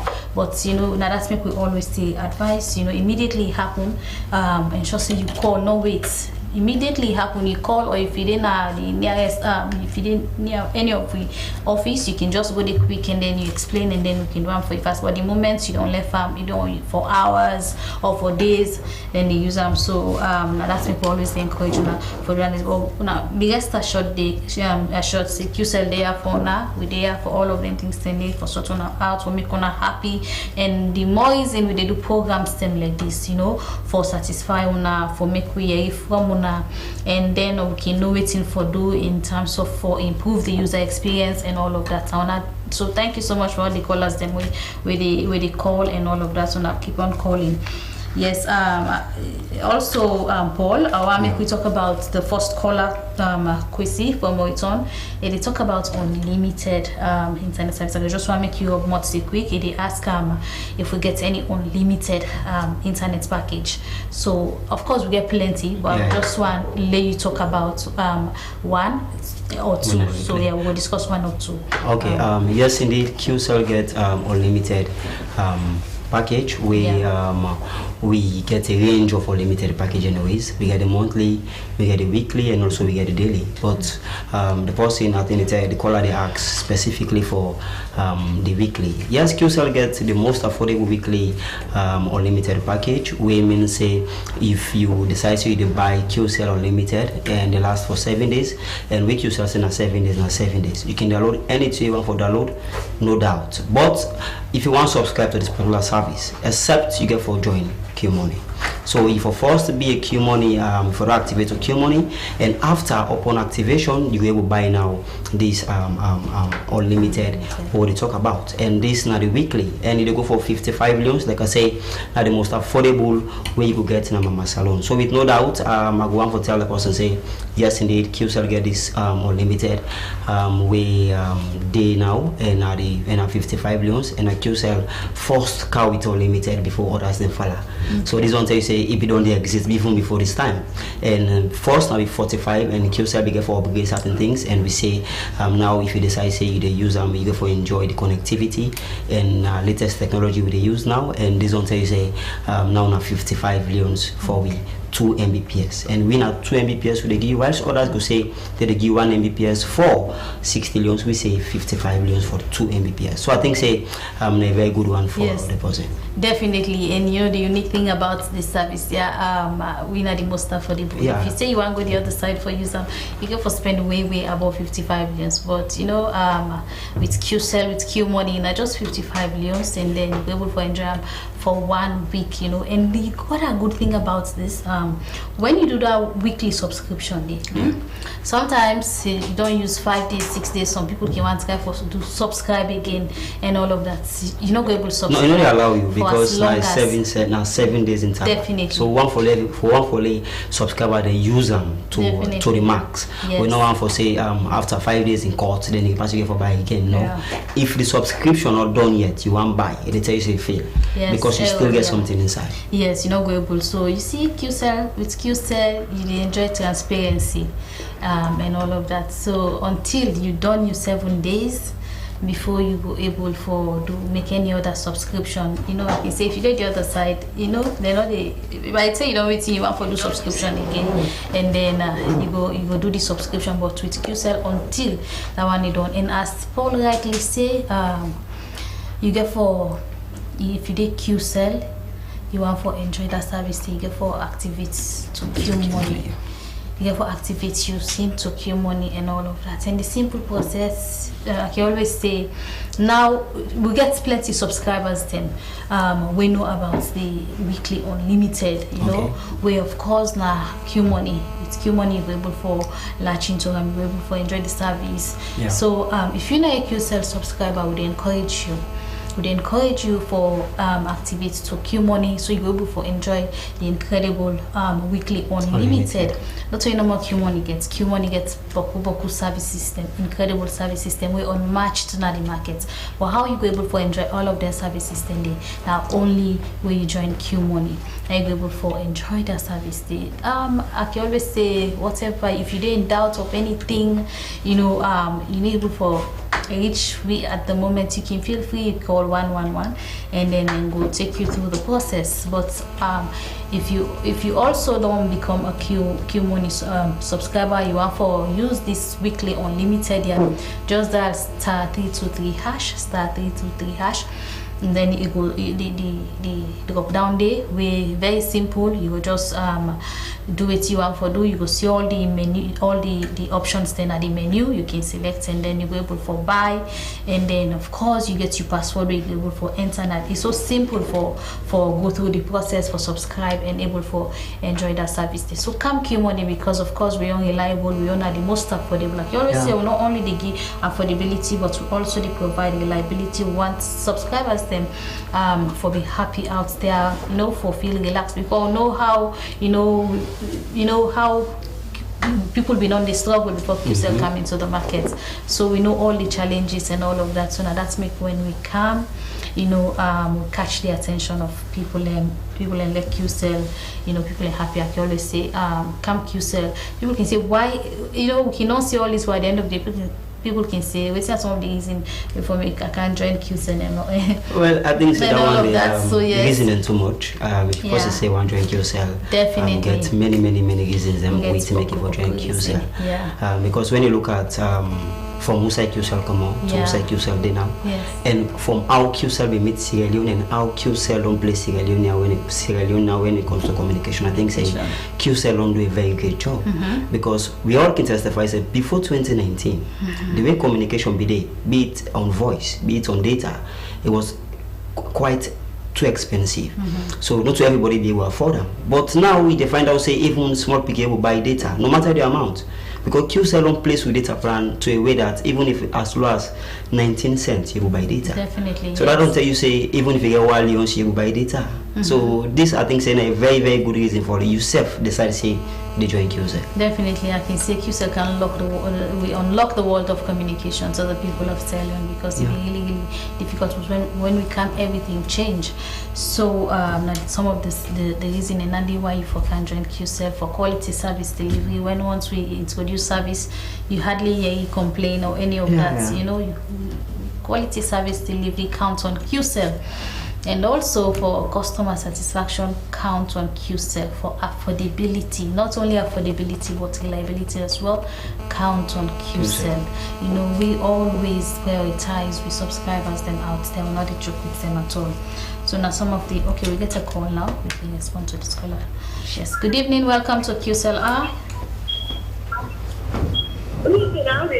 Fine, thank you. Your name and who side you call from, please? I come from Kisi Road. What's my name? My name is Africa Maya. Okay, Aisatu, welcome to the program. Make your point. Yeah, I just want to ask if this woman thing is possible to use on our Wi-Fi. Okay, Aisatu, continue for listening to the program. To go address that, yeah? Alright. Okay, thanks for calling.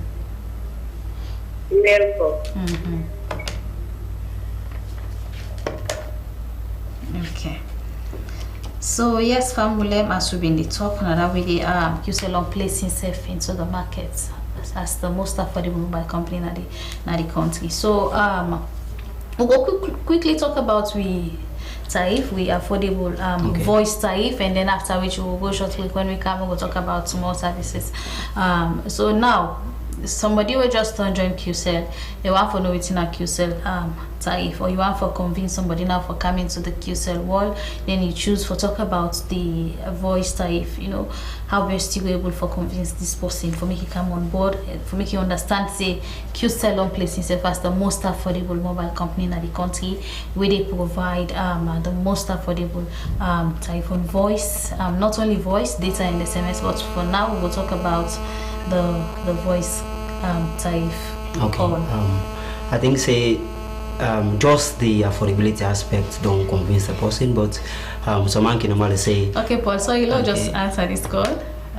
Yes. Good evening. Welcome to QCell. Good evening. Yes, Mr. Bakari. How do evening, sir? Fine. I call from Kenema.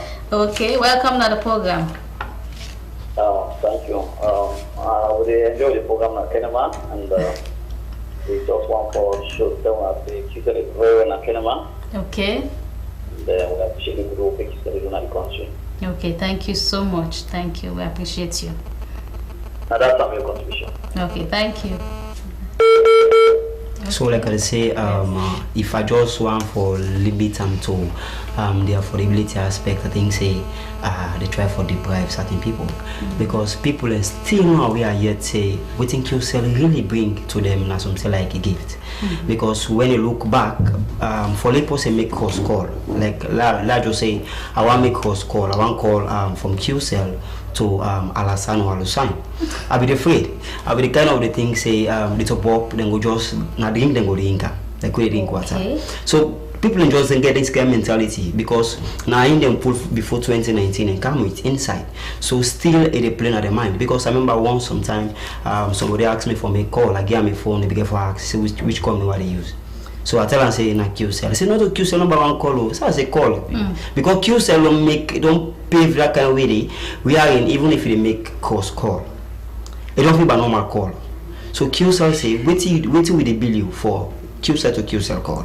Now the same thing with the bill you for QCell to any other telecommunication. So waiting QCell the bill you for QCell to QCell is cheaper compared to waiting others the bill you when they call to themselves. And also waiting QCell the bill you when they call QCell to others is cheaper compared to waiting then they bill you to themselves also. Okay. So this will make it clear to everybody say you for be aware say yes indeed with only QCell SIM card I can make communication. I don't even need any other SIM card again. With only QCell SIM card I can make communication and the communication can kind of more affordable. Women say if I get tellions I get for talk for 6 minutes. But with others you get for spend more than tellions. Women say if you still decide for come with QCell because QCell don't pave the way for you. QCell don't pave the way in order for you to be able to make very good communication. QCell don't at least bridge every gap for everybody to be able to make a very better communication. Before 2019 where you want to make communication, just a minute call, pass you go to a cafe. Sometimes you can get phone and where you afraid. Say what buy to open this phone. I'm not able to talk for 1 minute and they take them back. So you just play the gamble kind of thing. Say okay, let's just go pay the person in a cafe and make the 1 minute call. Then no matter what they got for man in business, I pay money. Some man can get phone, still they go do that day. Some man they get phone, he prefer write letter. He send them from up country, come Freetown. Because of you understand how much they cost. If you decide say you want to make cost call, I'm not going to say you want call to themselves. But QCell don't change all of this. QCell don't come now with a new narrative. QCell don't come with a new motive in order for make sure say everybody enjoy better communication. So I think say if you want to enjoy better communication, if you're still in the fence, you think of say which communication will for use, which communication will allow me for talk effectively and also spend small money. And which communication we for rely on, I think say QCell all the way. Because QCell don't come na mama salon in order for can change all of this. From 2019, QCell on doam. 2020, QCell on doam. Up to 2025. So I think say QCell get for continue to do them up to the time where everybody will able to understand say yes indeed communication of a barrier. So I think say it's a very good opportunity. Let everybody come on board and see how they all able to embrace QCell because QCell really come for change the whole narrative when it comes to communication.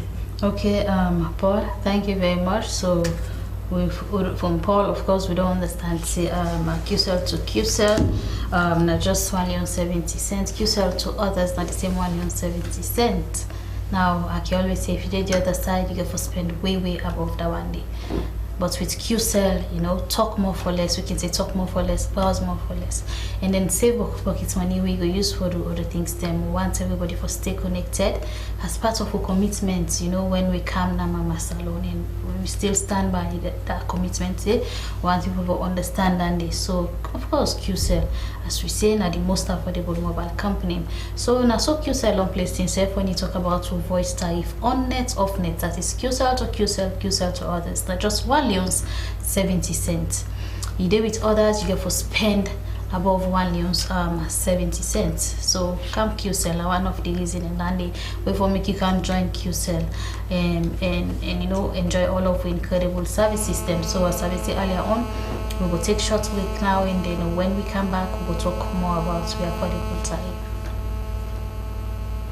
Q Mobile, Q Smart and Q Smart Plus. Finally, QCell phone then don't come. This will top the market. Isn't overtaking allowed? So, go grab your own QCell's quality and affordable phone with extra battery life from any QCell customer care or dealer shop and receive the unbelievable package. For more information, call 111. Terms and conditions apply. QCell Salon Pride. Finally, think on me,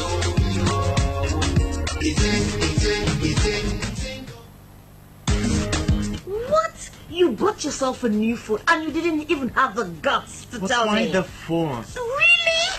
Yeah, this is yours.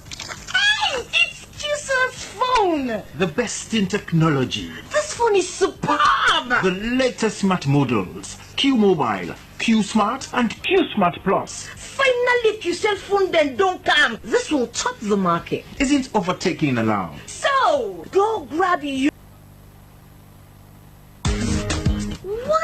you bought yourself a new phone and you didn't even have the guts to tell me? Why the phone? Really?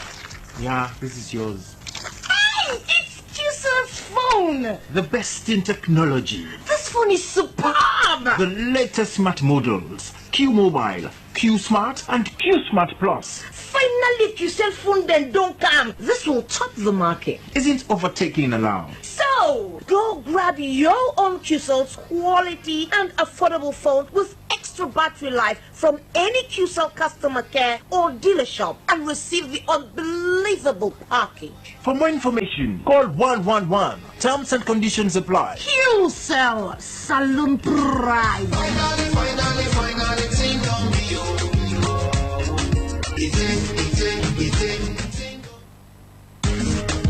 What? You bought yourself a new phone and you didn't even have the guts to tell Why me? the phone? Really? Yeah, this is yours. Hey, it's QCell's phone. The best in technology. This phone is superb. The latest smart models. Q Mobile, Q Smart and Q Smart Plus. Finally, QCell phone then don't come. This will top the market. Isn't overtaking allowed? So, go grab your... What? You bought yourself a new phone and you didn't even have the guts to tell me? Why the phone? Really? Yeah, this is yours. Hey, it's QCell's phone. The best in technology. This phone is superb. The latest smart models. Q Mobile, Q Smart and Q Smart Plus. Finally, QCell phone then don't come. This will top the market. Isn't overtaking allowed? So, go grab your own QCell's quality and affordable phone with extra battery life from any QCell customer care or dealer shop and receive the unbelievable package. For more information, call 111. Terms and conditions apply. QCell Saloon Pride. Finally, ting on me, yo.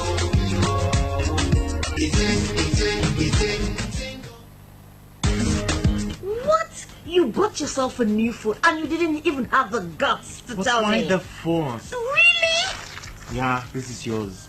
Hey, it's QCell's phone. The best in technology. This phone is superb. The latest smart models. Q Mobile, Q Smart and Q Smart Plus. Finally, QCell phone then don't come. This will top the market. Isn't overtaking allowed? So, go grab your... What? You bought yourself a new phone and you didn't even have the guts to tell Why me? the phone? Really? Yeah, this is yours. Hey, it's QCell's phone. The best in technology. This phone is superb. The latest smart models. Q Mobile, Q Smart and Q Smart Plus. Finally, QCell phone then don't come. This will top the market. Isn't overtaking allowed? So, go grab your own QCell's quality and affordable phone with... Good evening and welcome to the second half of the program. We meet you live from Slbc Channel 31. We will bring the program to Aisha Mansai, and this program they meet you every Thursdays 8 to 9. Inside the program today, we don't talk about we affordable tariff. We don't talk about we complimentary value-added services. We don't answer a few calls and don't respond to the calls. So we been say when we come back, we'll continue the program proper. Don't forget to say the number na 031-888-881. You can call or you can send text message. So yes, we don't come back and we get one service where we want to talk about it. Don't take a while, we not talk about them. But as QCell, I know we always take it for everybody. We get sets of people when that service they like, that service they want for the use. So the service na talk about browse longer. You know, this na service we get a package of voice data and SMS. And this now service, now one of the oldest service than this Paul I can say we always get. Okay. You know, immediately we come into the market, we get engagement with people, we understand their needs, so we get for roll out this service here with people really appreciate because they may need them. This now service we get a package of voice, data and SMS. So now you know get for heart shade again, you don't buy top up and then you remember now say okay, la can buy data separately or then la buy SMS separately or then you know and all of them things and the QCell make simple for you. And inside there we get daily, weekly, and then we get monthly. So we cater for people when at this service they want. In other day, we cater for people as in waiting and go able for afford. You get people now on daily basis then they're able for afford. You get people now on weekly basis they're able for afford, and then you get people now on monthly basis. QCell, so no worry, we're now all special inside the QCell world. That's the thing about QCell. Everybody's special. Even if you not get enough money, just be rest assured say QCell there for you, and QCell gets you on special service where you don't package for you, so you no need for worry at all. So we get the daily, of course, we get with daily. You go able for enjoy your voice call, you go able for enjoy your data, you get boku SMS as well. Just imagine you go in for daily package under the talk boku browse langa. We say we'll give 50 SMS. Of course, you get you minutes QCell to QCell call, and then you get you data as well. You get you 30 MB and all of that on that daily. And then under the same daily again, you go get you 80 SMS. You get you 40 MB. You get you 2 minutes QCell to QCell call, and in they go for just 5 leons. The first daily they go for 2.5, and then the second daily they go for 5 leons. You go able for enjoy. We also get we weekly, we also get we monthly. Just imagine, for if you go in for talk boku monthly package, in just 35 leons. Inside that 35 leons day, you get you 640 MB. Where you're able to connect to the internet, you know, do your research, do whatever you want for do. In not the SMS now unlimited, because we understand that people really they use SMS these days. So the SMS now unlimited. Now this package come with, you get you 12 minutes on net calling a QCell to QCell. So now the good thing and it was QCell. So I think say QCell do this purposely because they want for at least let's just say help subscribers them for able to divide the top up. Sometimes you divide top up, you want for make call, you want for browse, and also you want for send SMS. So you know you really know how we for do them. So from what you don't say, you don't make it don't clear say yes in the QCell they help you based on the price list from 2.5, 5, 7 upwards to 35 millions, right? So it help you for yourself at least to be able to pick within the plan which you shall already get which you want. If it's 2.5 too small for, you can go for 5 millions, 5 millions small, 7 millions day up to 35 millions. So I think saying a very good one from QCell, because QCell really they care for your loving subscribers there. Definitely. And you know the other thing again, you know, we can make, you know, we feel good with QCell. Any service we say you use, any service we going for, it gets benefits, it gets associated benefits. You know, you go buy top up, you get you bonus. You make call, you get data bonus. Whatever you say you do with QCell, you get some incredible bonus and all. Okay, Lord, answer this call and then. Good evening, welcome to QCell. Good evening, ma'am. Yes, you name and who side the call from, please. Okay, we're gonna miss that call there.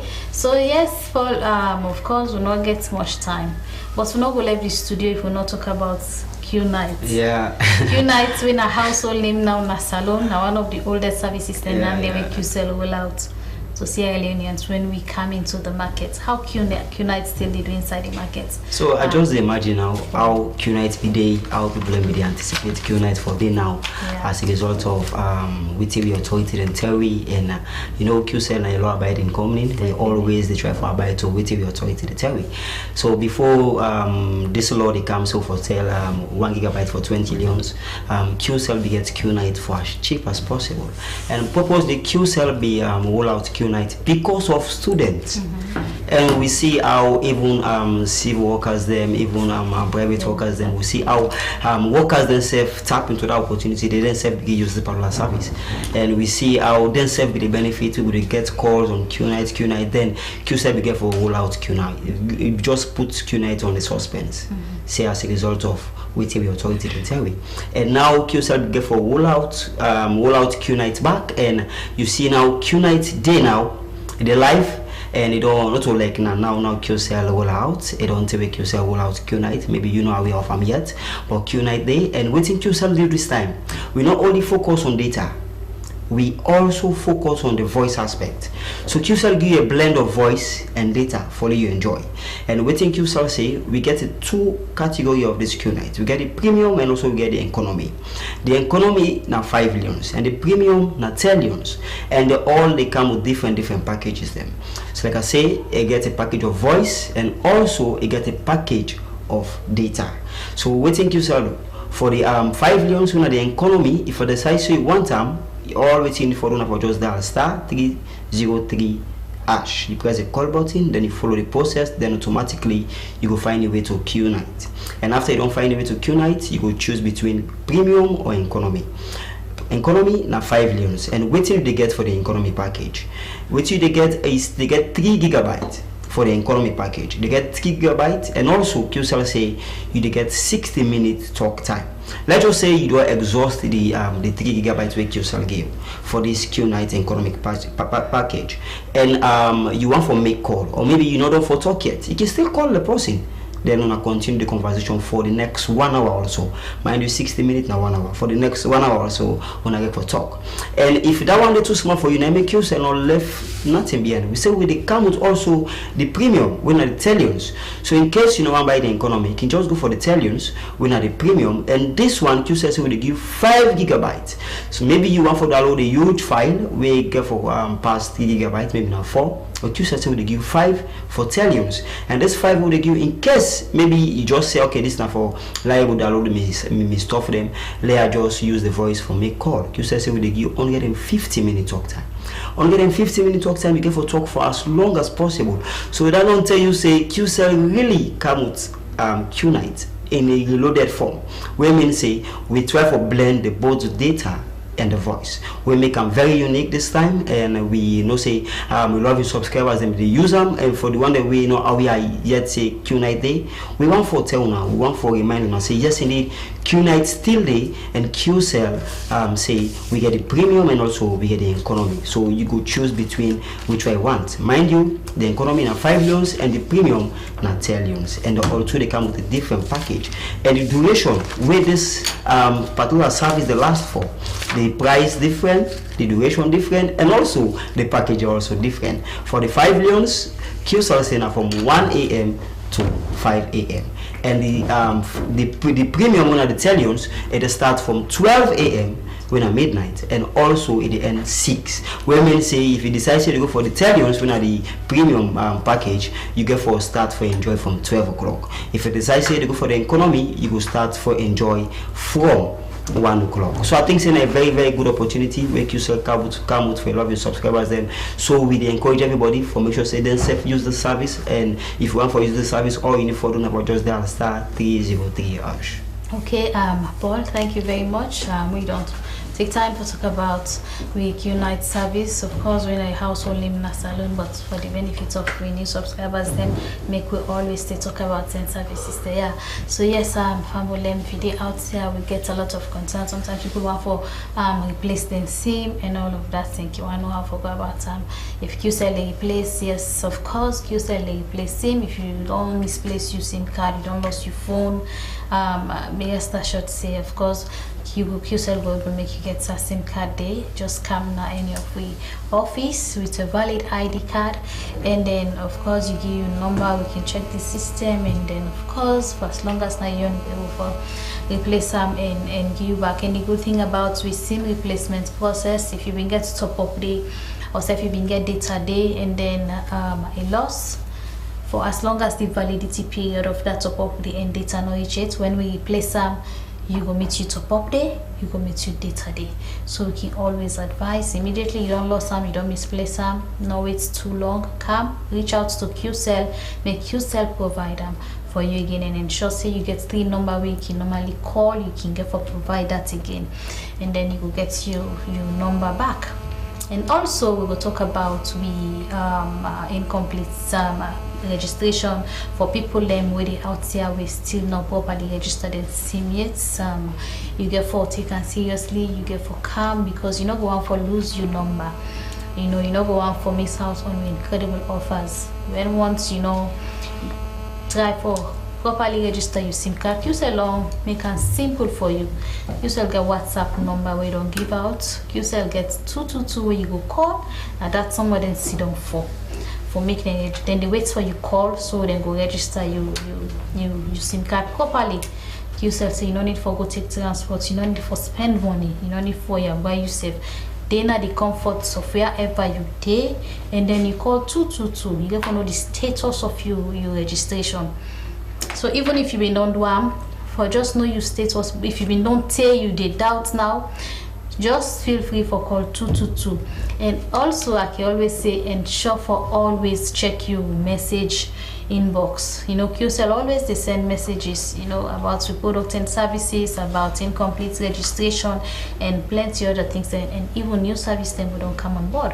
So if you want to be updated about QCell, about your product and service system, always go to check your message inbox. QCell they send message to you, they tell you about we offers them, and most importantly about SIM registration. So call 222 anytime you do now. You can call 222, then they 24 hours around the clock. Of course we dey on. You can call and then check the status. If you SIM card not properly registered, they can do them for you. So QCell make it simple for you. Also, if you can go to any QCell office and then we update your status, so you know go miss out on the incredible offers with QCell. That's why you're not yourself now, you know, go prevent you from putting them. You know go get for loss, you know go get for misinformation, you know go get for, you know, it keeps you updated when once you SIM card properly registered. So please call 222 and then we'll run for you properly, because time go come if you SIM card not properly registered, you go lost the number, you know go get some again, you know, and all of that. So you know go on for go through all that. So call 222, make we do for you. We're not getting enough time again. Paul, letting go be quick when you round up statement for today. Well, watch now and go get yourself one QCell SIM card, as QCell get boku things there. As we know, able to talk about it all self, not just have to talk about it, don't see the benefits already. So watch now and see how yourself will able to secure one QCell SIM card for 10 years and start to enjoy better communication. Okay, Paul, thank you very much. To all we callers then, QCell love una, QCell appreciate una, and the only message we come inside, we go for respond to all the callers. Them will reach out again. We love una, and because of una we do programs them like this based on our feedback, we can improve the user experience. So on behalf of management and staff of QCell, we love una, we appreciate una, and of course we not going to let, we not going to give up for offer the best of services, because una na the reason we make within I will go respond to all the calls them after the program. So till next week, we bring the program to you, Aisha and Said. We say bye bye. What? You bought yourself a new phone and you didn't even have the guts to tell me? Why the phone? Really? Yeah, this is yours. Hey, it's QCell's phone. The best in technology. This phone is superb. The latest smart models. Q Mobile, Q Smart, and Q Smart Plus. Finally, QCell phone then don't come. This will top the market. Isn't overtaking allowed? So, go grab your own QCell's quality and affordable phone with extra battery life from any QCell customer care or dealer shop and receive the unbelievable package. For more information, call 111. Terms and conditions apply. QCell Saloon Pride. Finally, ting dong me, yo.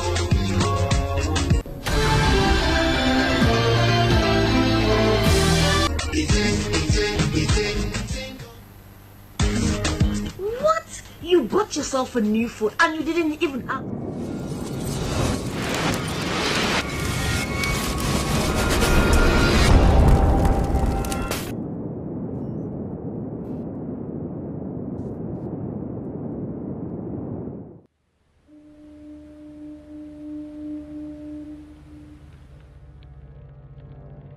A place cannot produce poems. It can only not prevent them. And Freetown is good at that, for Freetown has its own sudden elegances. People are slow to leave it, quick to return. And there are others who come for a year or two and stay for a lifetime. sensing that they found a city that is in the world, yet sufficiently on the edge of it to have a different resonance. Let me tell you something about this city. All of us, we're all just passing through, and we've all been here forever. Those who came, those who stayed, those who never returned. Tides turn, seasons change, we've waited and we've watched. But we've always been here. We've always listened, because there is a different resonance here.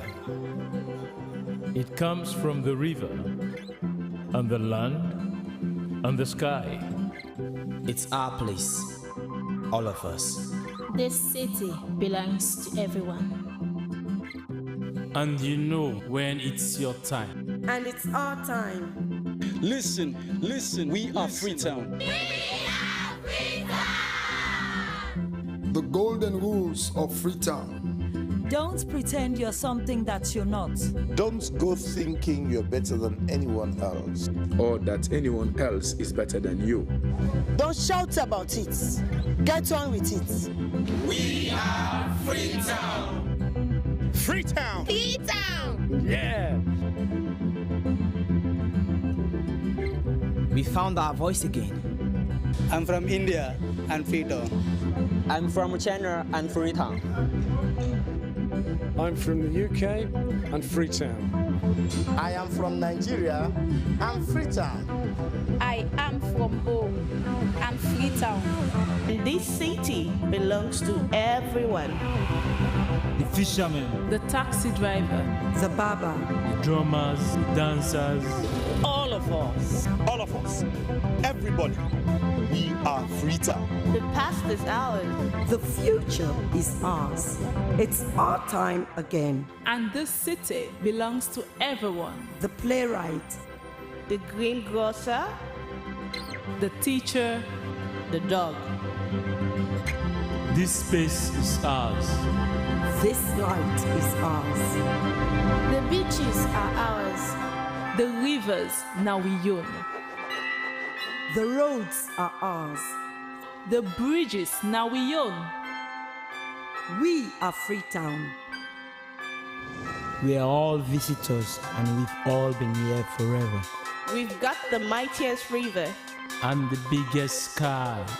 And there's a resonance again. Freetown. Freetown. We are proud of this place. We love this city. And we want you to love it too. We are proud of this place. Na pass we all dey pass like stranger dem, but we all don dey here from ten.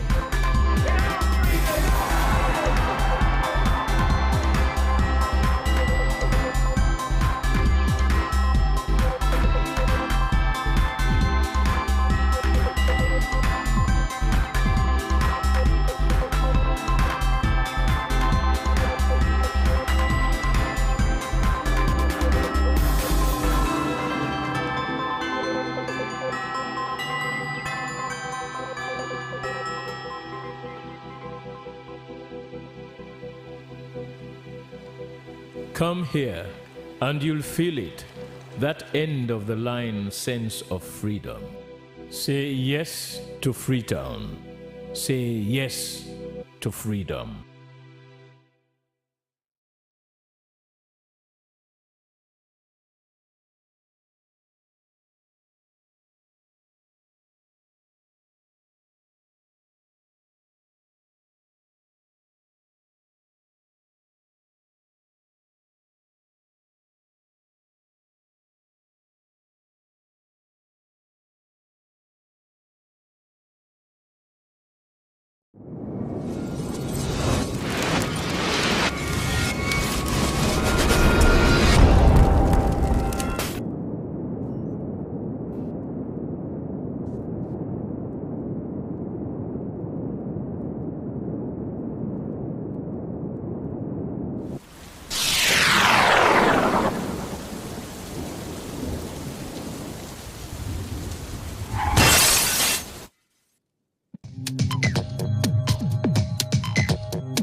Let's begin. Sierra Leone Broadcasting. This is news reaching you live on television. With me, Dennis Fraser, coming up in the news. Sierra Leone joins the world to observe World Oil Earth Day. A national fund for public interest media has been launched in Freetown, and agricultural value chain development projects to construct about 70 kilometers of farm tracks in 12 districts across Sierra Leone.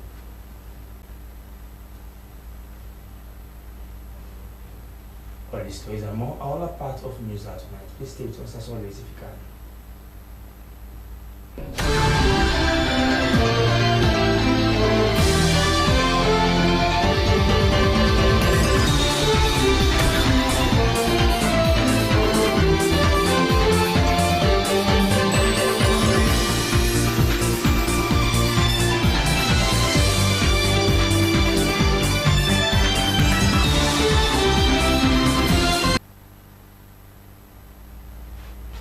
Those are the headlines, and for the full newscast, we begin with a look on Earth.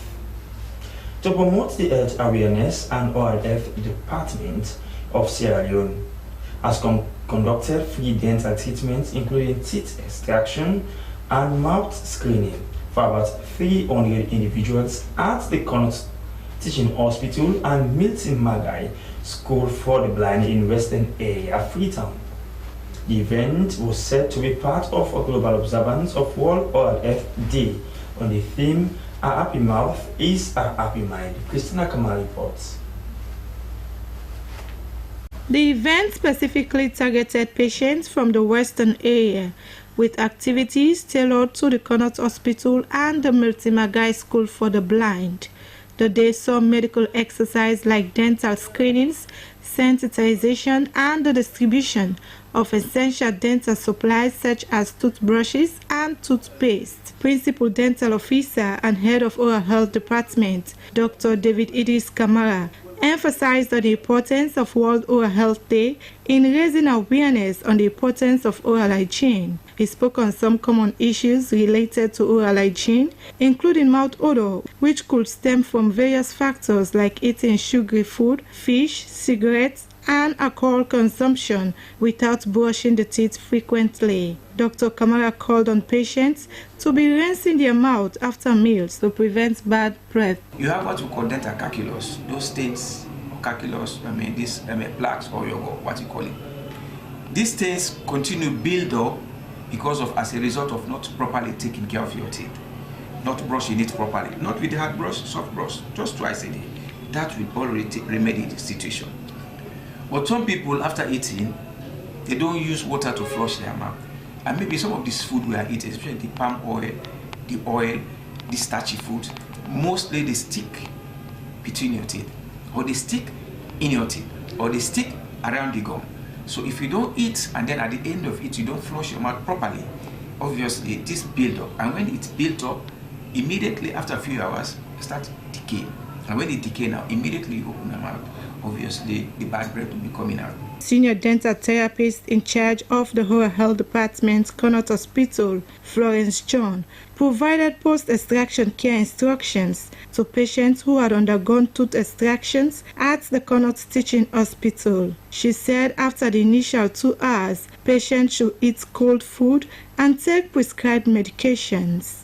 She also stressed on the importance of regular dental visits, advocating for 6 monthly checkups to combat the prevalent issue of poor oral hygiene in the country. Many people don't take care of their mouth, so we want to adjure them to please always visit the dental clinic for examination, for treatment. Every 6 months, come and do their normal routine, what we usually do for them. Beneficiaries expressed their gratitude to the Oral Health Department for the free dental treatment. You see, the mouth is the means of communication. In fact, it's one of the greatest weapons that we have to communicate with other people. So if we don't have the necessary brush or toothpaste to take care of the mouth, it doesn't produce good odor at all. So for us as a school, we are so grateful that Oral Health has decided to visit our school and to make this wonderful gesture to our kids. The Oral Health Department encouraged the public to prioritize their oral health, ensuring that the message of maintaining a healthy mouth continues to resonate throughout the country. SLBC News in Freetown, Christian Akamari reporting.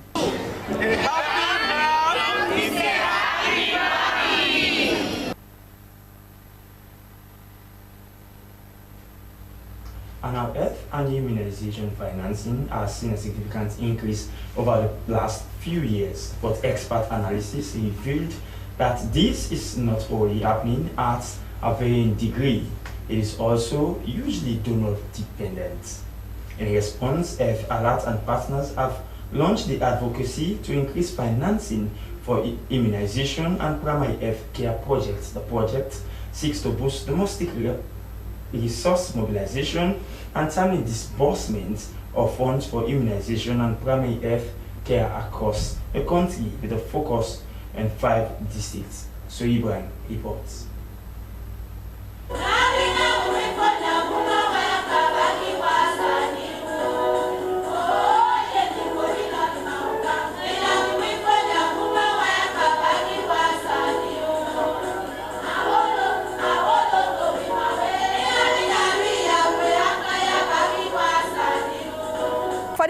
Of those who can't understand the Mende language, the song is supporting the age of consent, the 18 years, that if your godchild has not reached age 18, don't force her into Bondo. If she's not up to that age, if she's not matured to take decision on her own, our mothers, our fathers should not force them into it. The event brought together a team of Irish musicians and young women in governance network from across the country. It featured predominantly music and dance by the Young Women in Governance Network with the support of the Irish team, as well as a team of local artists from Kenema.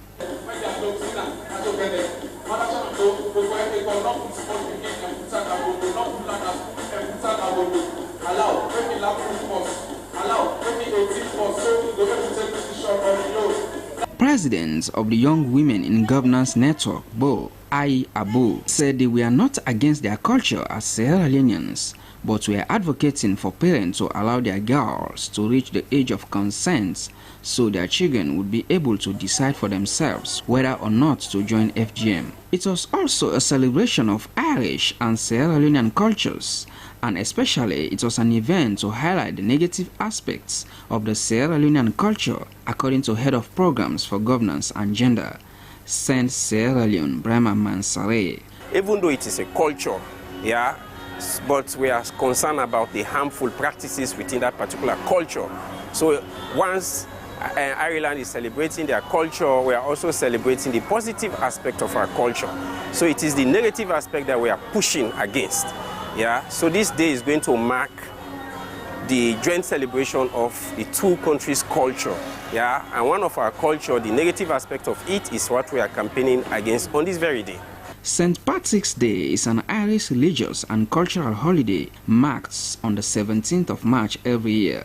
It commemorates St. Patrick and the arrival of Christianity in Ireland and the culture of the Irish people in general. The day may be less popular in Sierra Leone, but the presence of the Irish team was a major highlight of the events and added gloss to the calls for the elimination of female genital mutilation in Sierra Leone.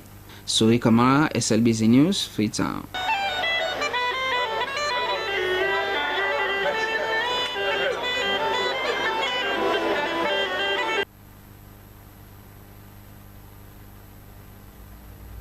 And I'm still on Earth-related stories. The Executive Director of Two Young Lives Monitoring Scheme, Prince Tommy Williams, has called for increased funding from NGOs, the government, and philanthropists to ensure the continuation of their ongoing support to pregnant teenagers through their health initiatives. Mr. Williams made the call during the Two Young Lives Monitoring Scheme and Convention in Bumpe, Chiflon, Bode State. Allen Chief has details.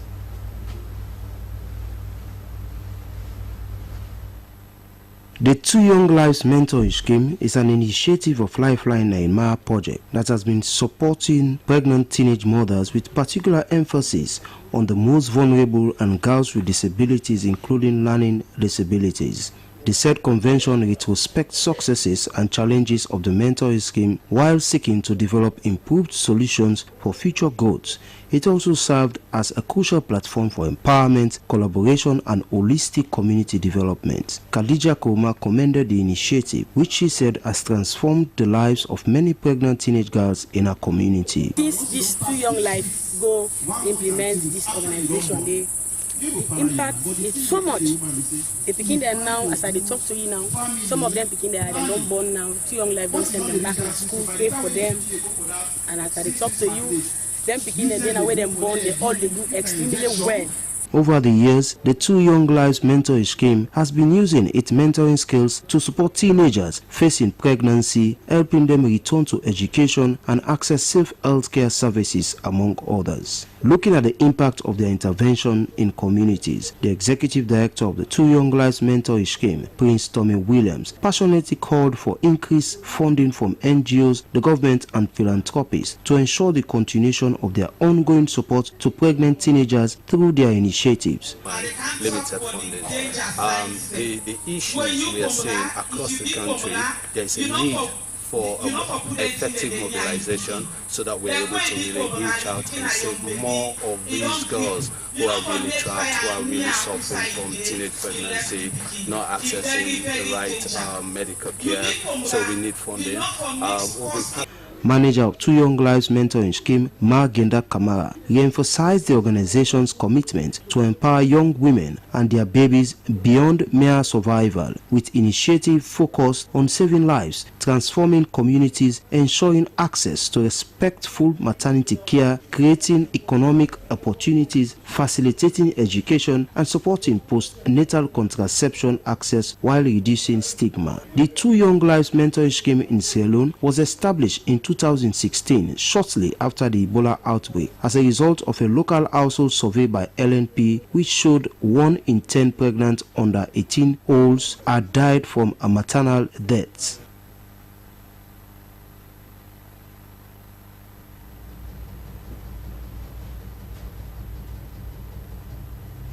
That is what was sent in from Bo by our reporter in Sheriff, and here in the studio by Emmanuel Samora. You're watching news reaching you live from the Sierra Leone Broadcasting Corporation television on Channel 31.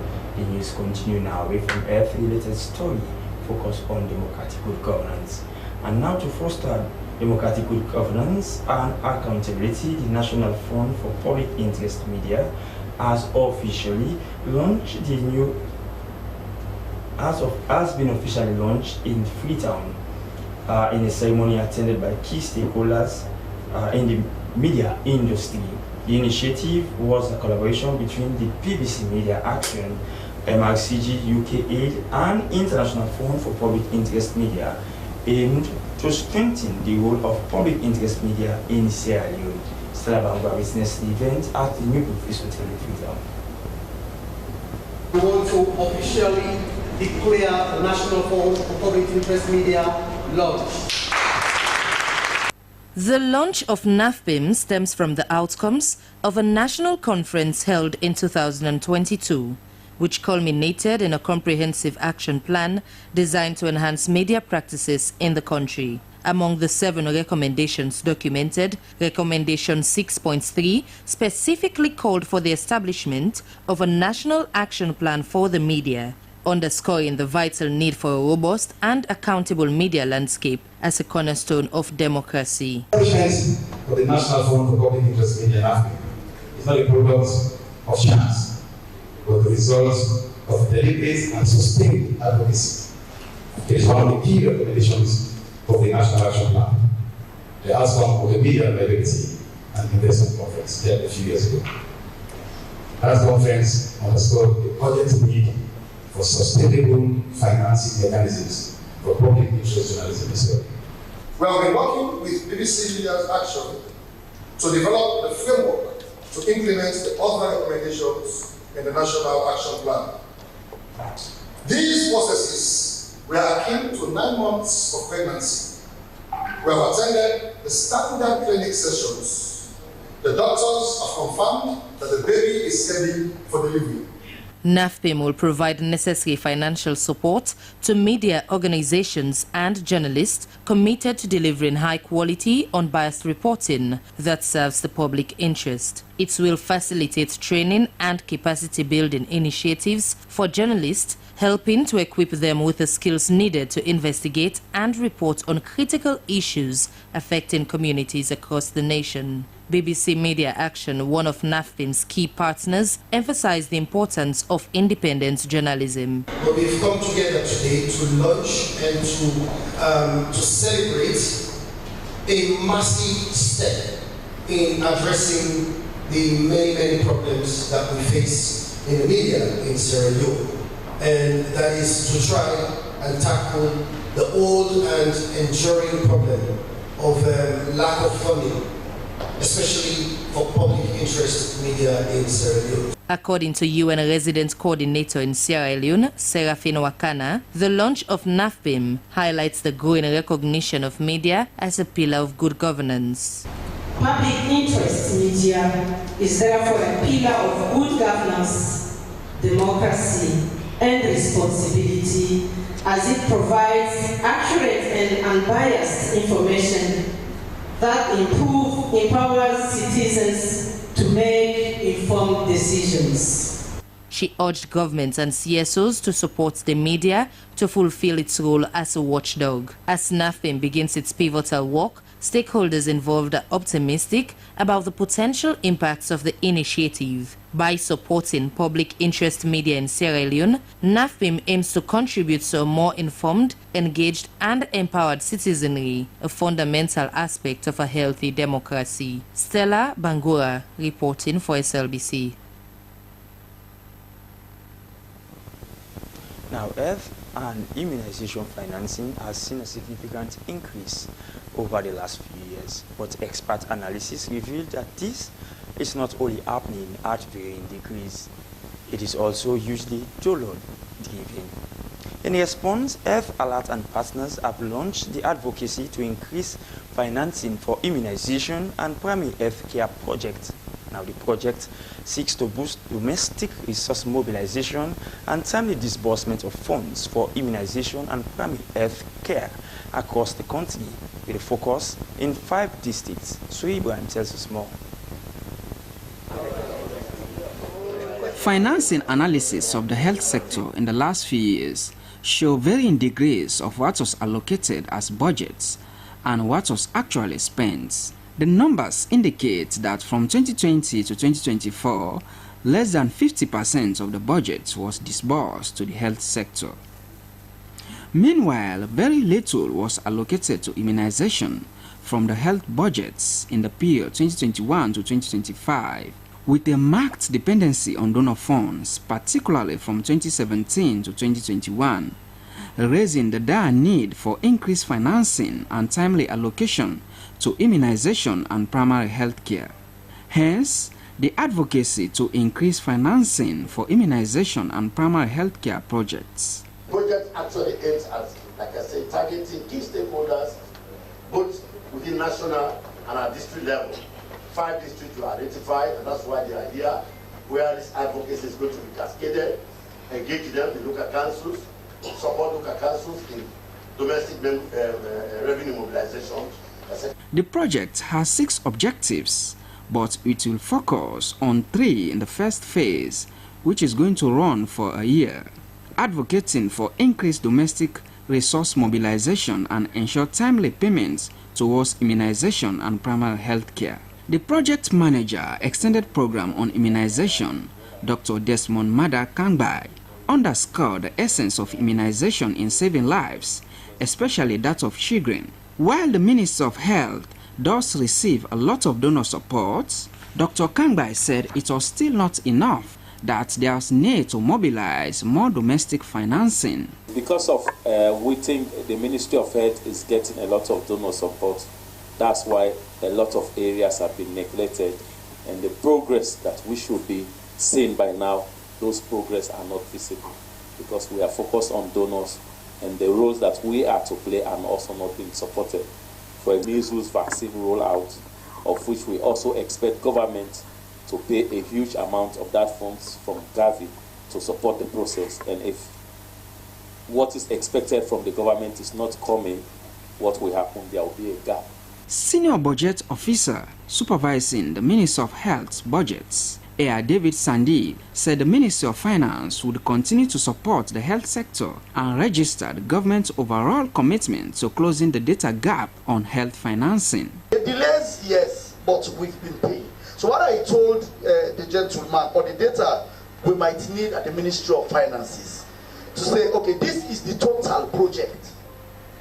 This is what the donor is providing, and this is what government's counterpart contribution is.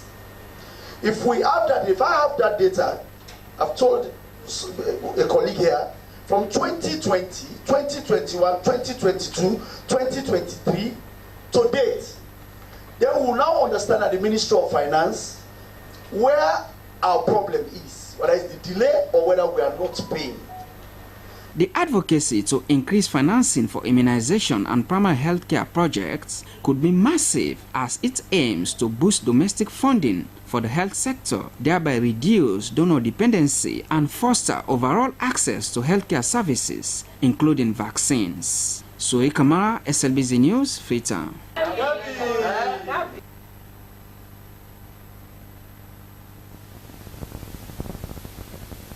Now, Muslim journalists have held their annual Ramadan iftar at the premises of the SLBC headquarters, New Grand Building, Freetown. This religious gathering is normally aimed to bring journalists and other media professionals together in fasting and prayer.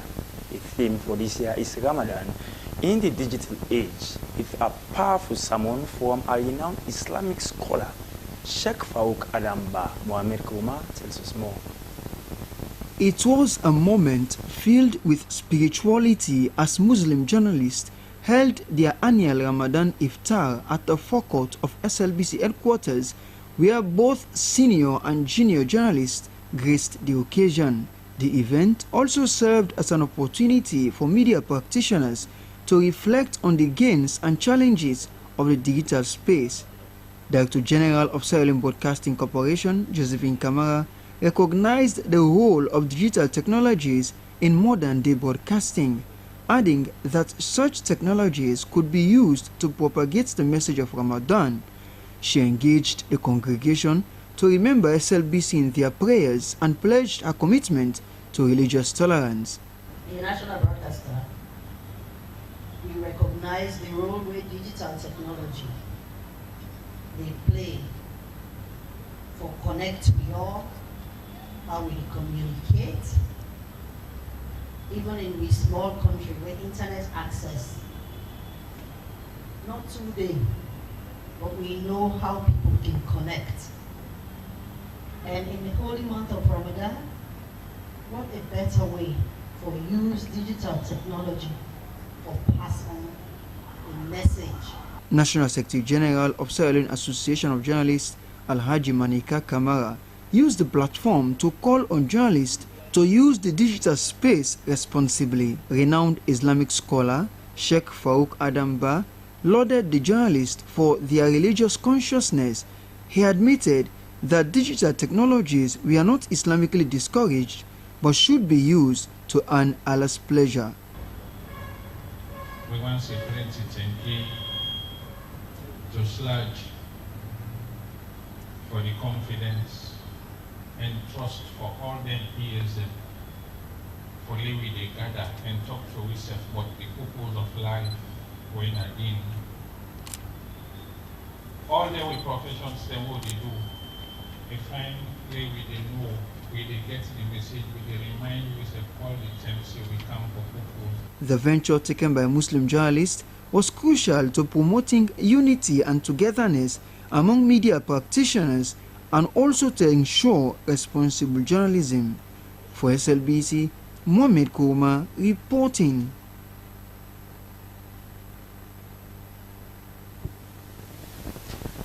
You're still watching news, reaching you live from the Sierra Leone Broadcasting Corporation television on channel 31. Still in the news, the Agricultural Value Chain Development Project, or AVDP, has handed over construction documents to contractors for the construction of over 70 kilometers of farm tracks in 12 districts across the country. The symbolic handing over ceremony took place at Kalia village in Bo district. The village will get 1.9 kilometer farm track from Kalia Junction to the AVDP farms in the community. Slbc Tv reports. The project manager of the Agricultural Value Chain Development Project, AVDP, Monica Kwame Green, says that it is a novelty for AVDP in doing the first farm tracks for easy access to market for farmers. This, however, could not have come to fruition, she stressed, without support of Government of Sierra Leone, IFAD, and other partners who made sure that approval sought for the construction of the farm tracks resulted to no objection. Monica Kwame Green appreciated especially Kalia village in Bo district for the maintenance of a 30-hectare of oil palm farm, the crux of all other development that AVDP is undertaking among other things across Sierra Leone. The farm tracks, she clarified, will be concentrated within the operational areas of the AVDP, where farmers are engaged in climate-smart agriculture and using agricultural best practices like intercropping. This is the first time that SLRA is embarking on rehabilitation of farm tracks. It's a unique venture and we are very happy to be, AVDP is very happy to be part of that. They also said this is the very first time because we also have to do feeder roads, that will come later. But for them, it's a unique opportunity. So that was why we hired the consultants to do the design. So the consultants designed the 75 kilometers of feeder roads all over the country, and they are also parts of the supervisory team. They will supervise the work, while SLRA will work also with the contractors to be able to complete the task. The Bo District Council Chairman, Victor Kosehindowa, lauded the AVDP and governments through the Ministry of Agriculture for the maiden initiative of the construction of farm tracks in Kalia community and the country at large. While Zainab Lamboy, one of the farmers in Kalia village, was happy that their farm produce could now access markets until perishing. The farm tracks to be constructed by the Agricultural Value Chain Development Project, AVDP, covers the south, east, north and northwest regions.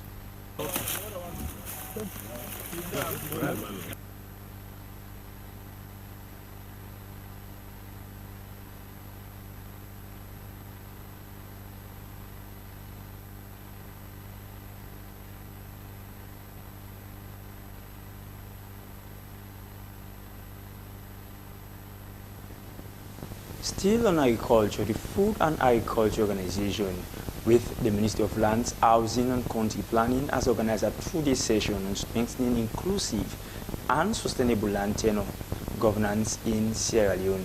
The event also focused on consolidating the impact of the voluntary guidelines on the responsible land governance of land tenure system, fishing and forestry through improved multi-stakeholder collaboration.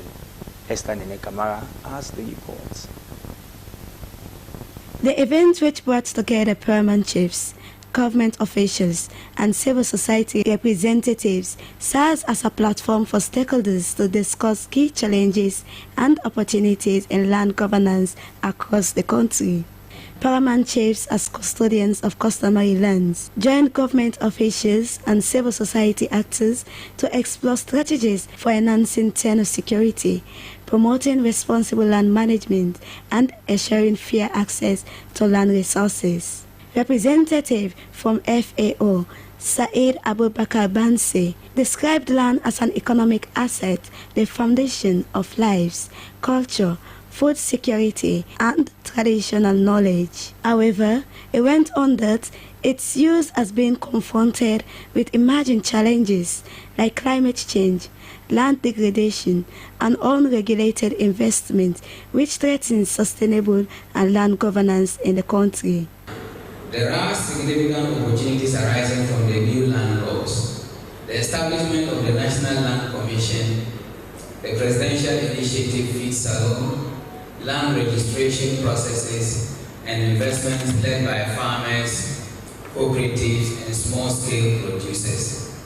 This workshop provides an opportunity to learn from the experience of the local multi-stakeholder platforms and the technical working group chaired by the Minister of Land, Housing and Country Planning. The Minister of Lands, Housing and Country Planning, Dr. Truad Senesi, said Sierra Leone has made significant progress since the enactment of the Customary Land Rights Act and the National Land Commission Act. It reaffirmed the government's commitment to fostering inclusive governance and called on participants to actively participate and contribute valuable knowledge to help establishing a stronger and more effective framework for land governance.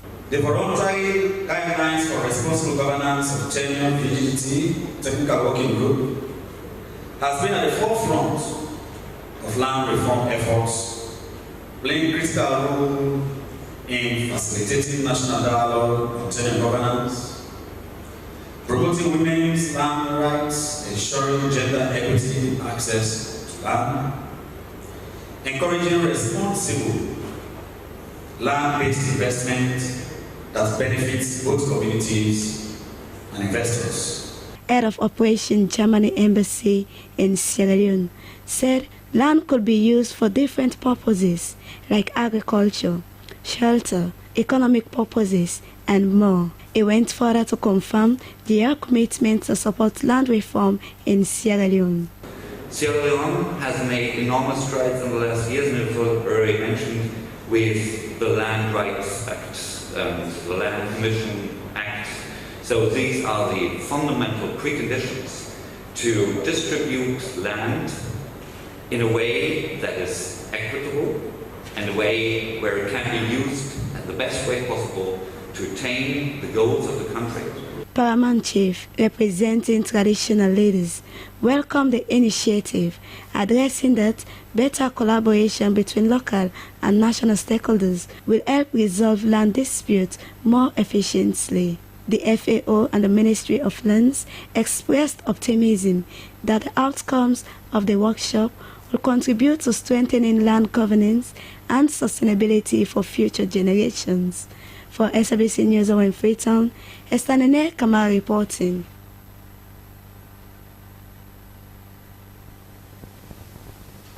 Still the news from the SLBC now on diplomacy on the African continent. The ambassador of Sierra Leone to the African Union, Harold Safar, has called on the African Union to adopt a bold and imaginative approach to meet the challenges of peace and security on the continent, in the face of what he described as an apparent assault on multilateralism. He was speaking at a foreign policy think tank, Amani Africa, in Addis Ababa, Ethiopia, on the theme strengthening African perspectives in shaping the future of peacekeeping and peace-building architecture review. During the conference, Ambassador Harold Safar, in his capacity as a member of the African Union Peace and Security Council, as well as chair of the sitting group of ambassadors for the reform of the United Nations Security Council, declared that Africa's peace and security landscape has demonstrated that traditional peacekeeping models originally designed for interstate conflict are increasingly inadequate in addressing today's multidimensional threats. The nexus between peacekeeping and peacebuilding, including the role of governance, development, and regional security structure, is said must be at the heart of Africa's collective approach. The conference, which brought together diplomats and foreign policy experts to discuss the unprecedented levels of pressure on peacekeeping due to the evolving nature of security challenges, geopolitical tensions, global divides, and diminishing a captive from member states.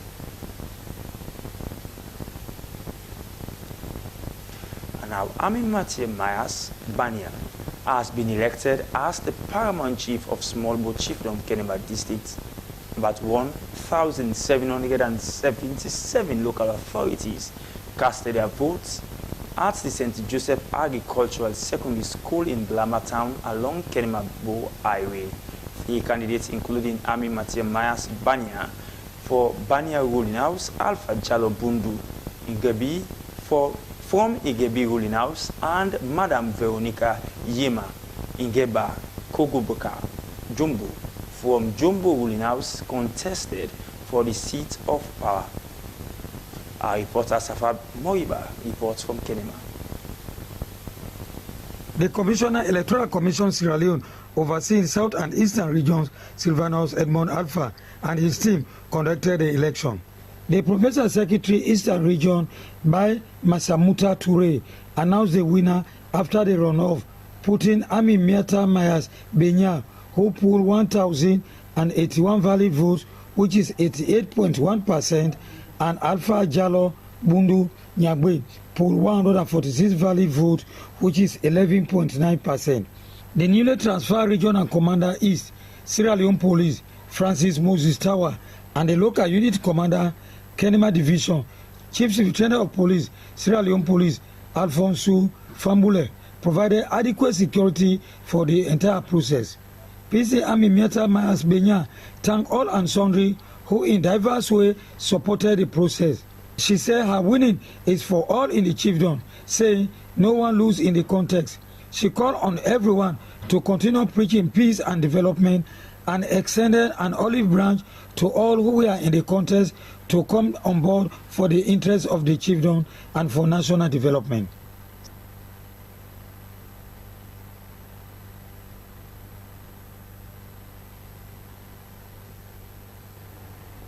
Meanwhile, the Electoral Commission for Sierra Leone has pronounced Honorable PC Kulio A.M. Forijalo winner of the Paramount Chief Member of Parliament by-election for Tonkolili District.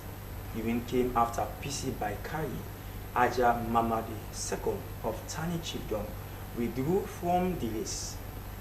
Here is the Chief Electoral Commissioner and Chairman National Returning Officer, Electoral Commission for Sierra Leone, Mohamed Kone, making the pronouncement.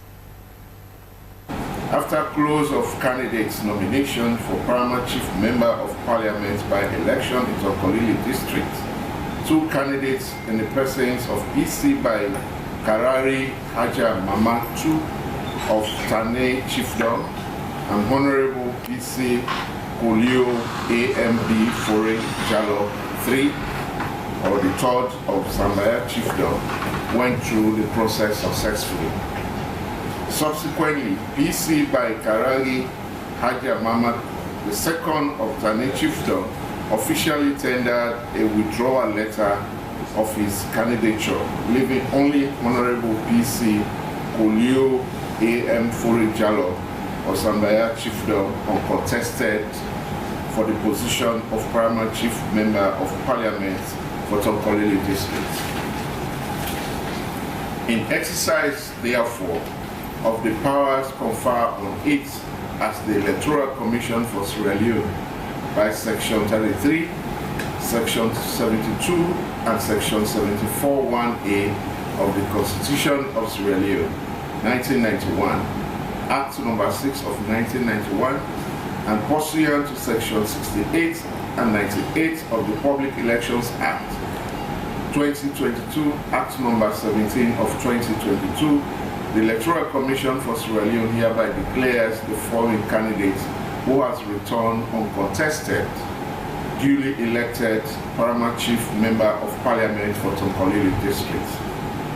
PC Honorable PC Kulio A.M.B. Fori Jallo, the third, duly elected as uncontested candidate.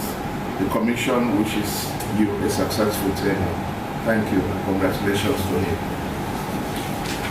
End of press statement. Thank you very much.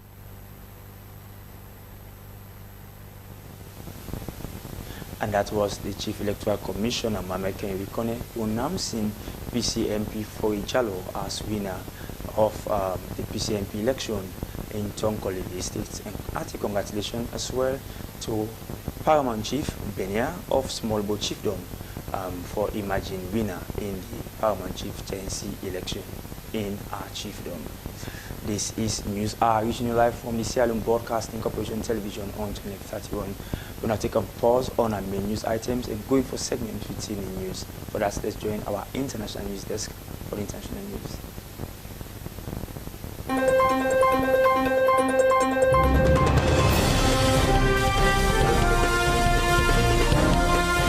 Hello and welcome to the international news. With me, Esther Susanette Bassi.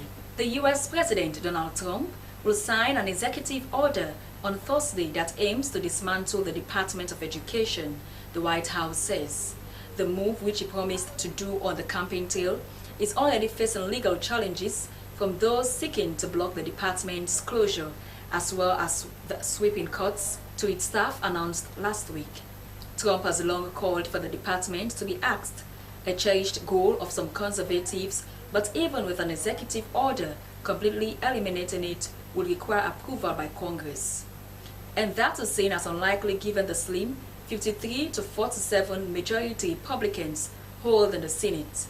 Major legislation such as closing the department would require 60 votes. The president's order is expected to be signed during a ceremony at the White House later on Thursday. At least 85 Palestinians have been killed in an overnight Israeli airstrikes in Gaza, the territory's Hamas-run health ministry has said. Hours later, Israel's military said it had intercepted 3 rockets, which Hamas' armed wing said it fired at Tel Aviv in response. It comes after Israel resumed its bombing campaign and ground operations in Gaza this week, with airstrikes having already killed more than 430 people over the past 2 days, according to the health ministry. The Israel Defense Forces said on Thursday that it had started a ground operation in northern Gaza.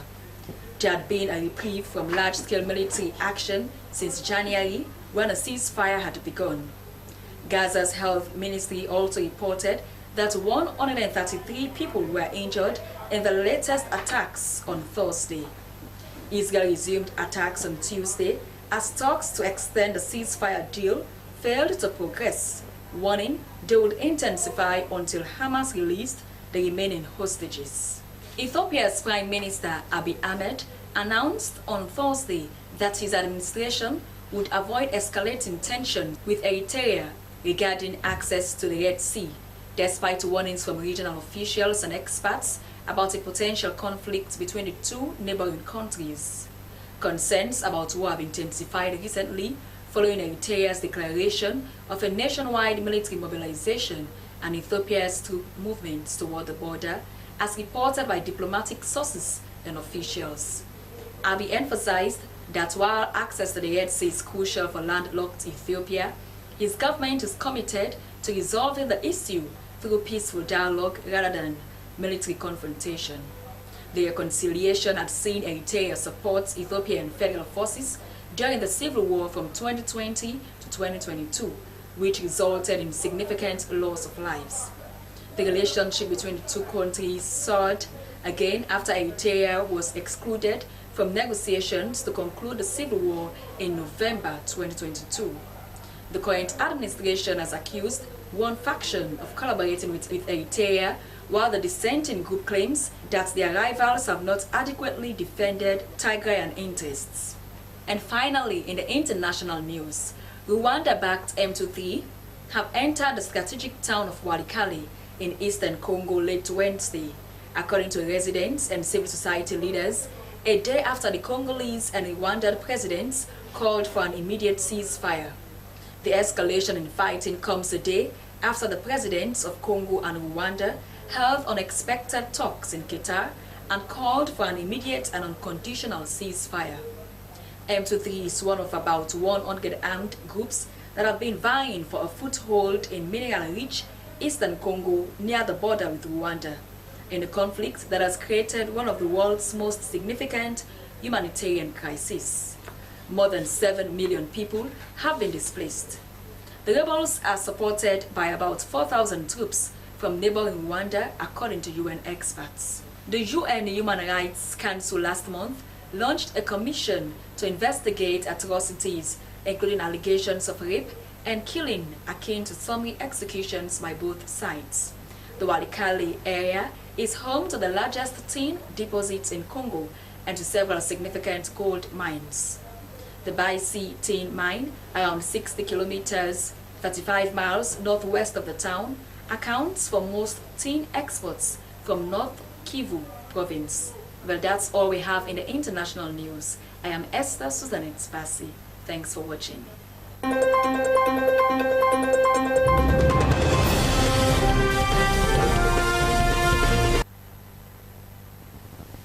Many thanks to Esther Susanette Bassi for bringing us up to speed with reports making the news elsewhere, and now for the latest in sports, more so on the victory of our male national team in their World Cup qualifiers. Let's join Abdul Kabir for the latest.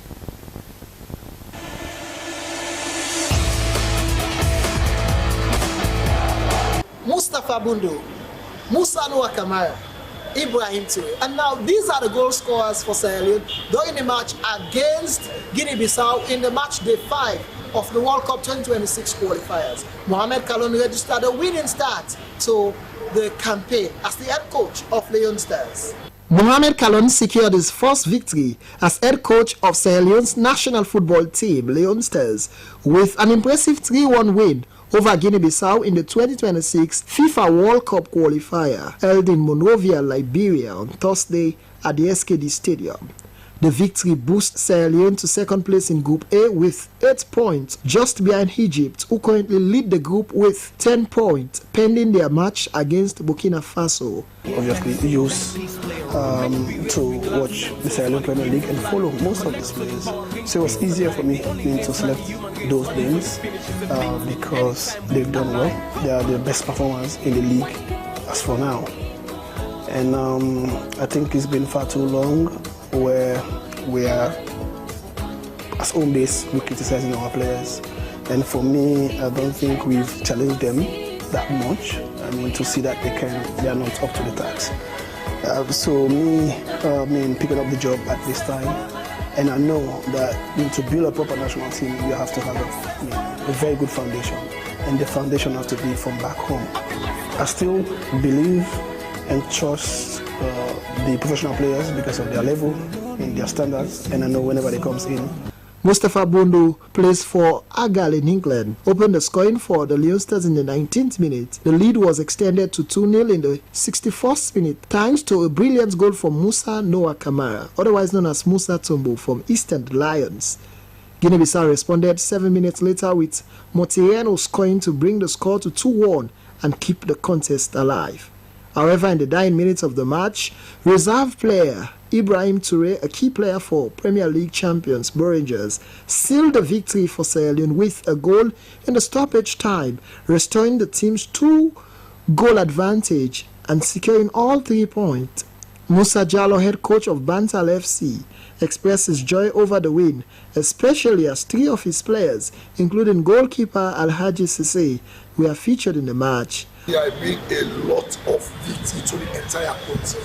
And because Mohamed now waiting coach, everybody in the country wants Mohamed cry for Mohamed.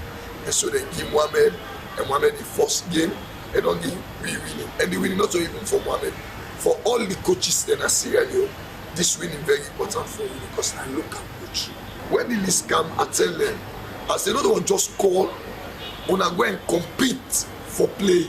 And indeed, when the final list come out now, they all make up to the squad. I don't know, I'm so happy because if Bantan and team will just come out from Division 1, last season we can second, then this season with the first position. Now get 3 players and the captain of course there amongst the under 20 squad we left this morning, and that a good boss to the team. And this na hotel we salute players them say when you work hard, consistency. Not play today fine, then tomorrow not play fine. No, it's not important. When you consistency, just continue to play. You go get you time. And when time reach, you go show them what we do for this. They do them for we, but tell we say the local players and if them give them the platform, they keep it. Both head coach Mohamed Kalon and captain Mustafa Bundu shared their delight after the match, praising the team's performance. The staff at the Sierra Leone Broadcasting Corporation also joined in celebrating the important win and highlighting the positive momentum as the Leonsters continue their World Cup qualifying campaign. And that ends the sporting updates that keeps you in the know. My name is Abdul Kabi, and thank you so much for watching, and congratulations, Leonsters.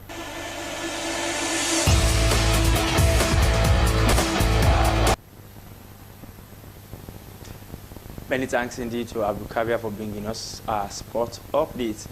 More so that has to do with, of course, the victory recorded by Dali Leonsters, securing the second spot in their group, which is Group A, in the African side of their World Cup qualifying series. As the whole nation continued to throw their support behind our mighty Leonsters, we keep bringing you updates. We're from sports, that's how bringing news to a close. But before that, a recap of your headlines. Now, to promote oral health awareness, the Oral Health Department of Sierra Leone has conducted free dental treatment, including teeth extractions and mouth screenings for about 300 individuals at the Connaught Teaching Hospital and the Miltimagai School for the Blind in Western area. The event was said to be part of the global observance of World Oral Health Day on the theme "A Happy Mouth is a Happy Mind." Our National Fund for Public Interest Media has officially been launched at the new Brookfield Hotel in Freetown, aimed to foster democratic governance and accountability and to strengthen the role of public interest media in Sierra Leone. And finally, the Agricultural Value Chain Development Project, or AVDP, has handed over construction documents to contractors for the construction of over 70 kilometers of farm tracks in 12 districts across the country. The symbolic handing over ceremony took place at Kelia village in Bo district. The village will get 1.9 kilometer farm track from Kelia Junction to AVDP farms in the community. That safely brings us to the end of news. Many thanks for watching, and as always, thanks for the pleasure of your company. Keep watching your public service broadcaster, the SLBC, your authentic voice of Sierra Leone, and of course your trusted news source. Until then, have a splendid night rest. I'm Dennis Fraser. Good night.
we not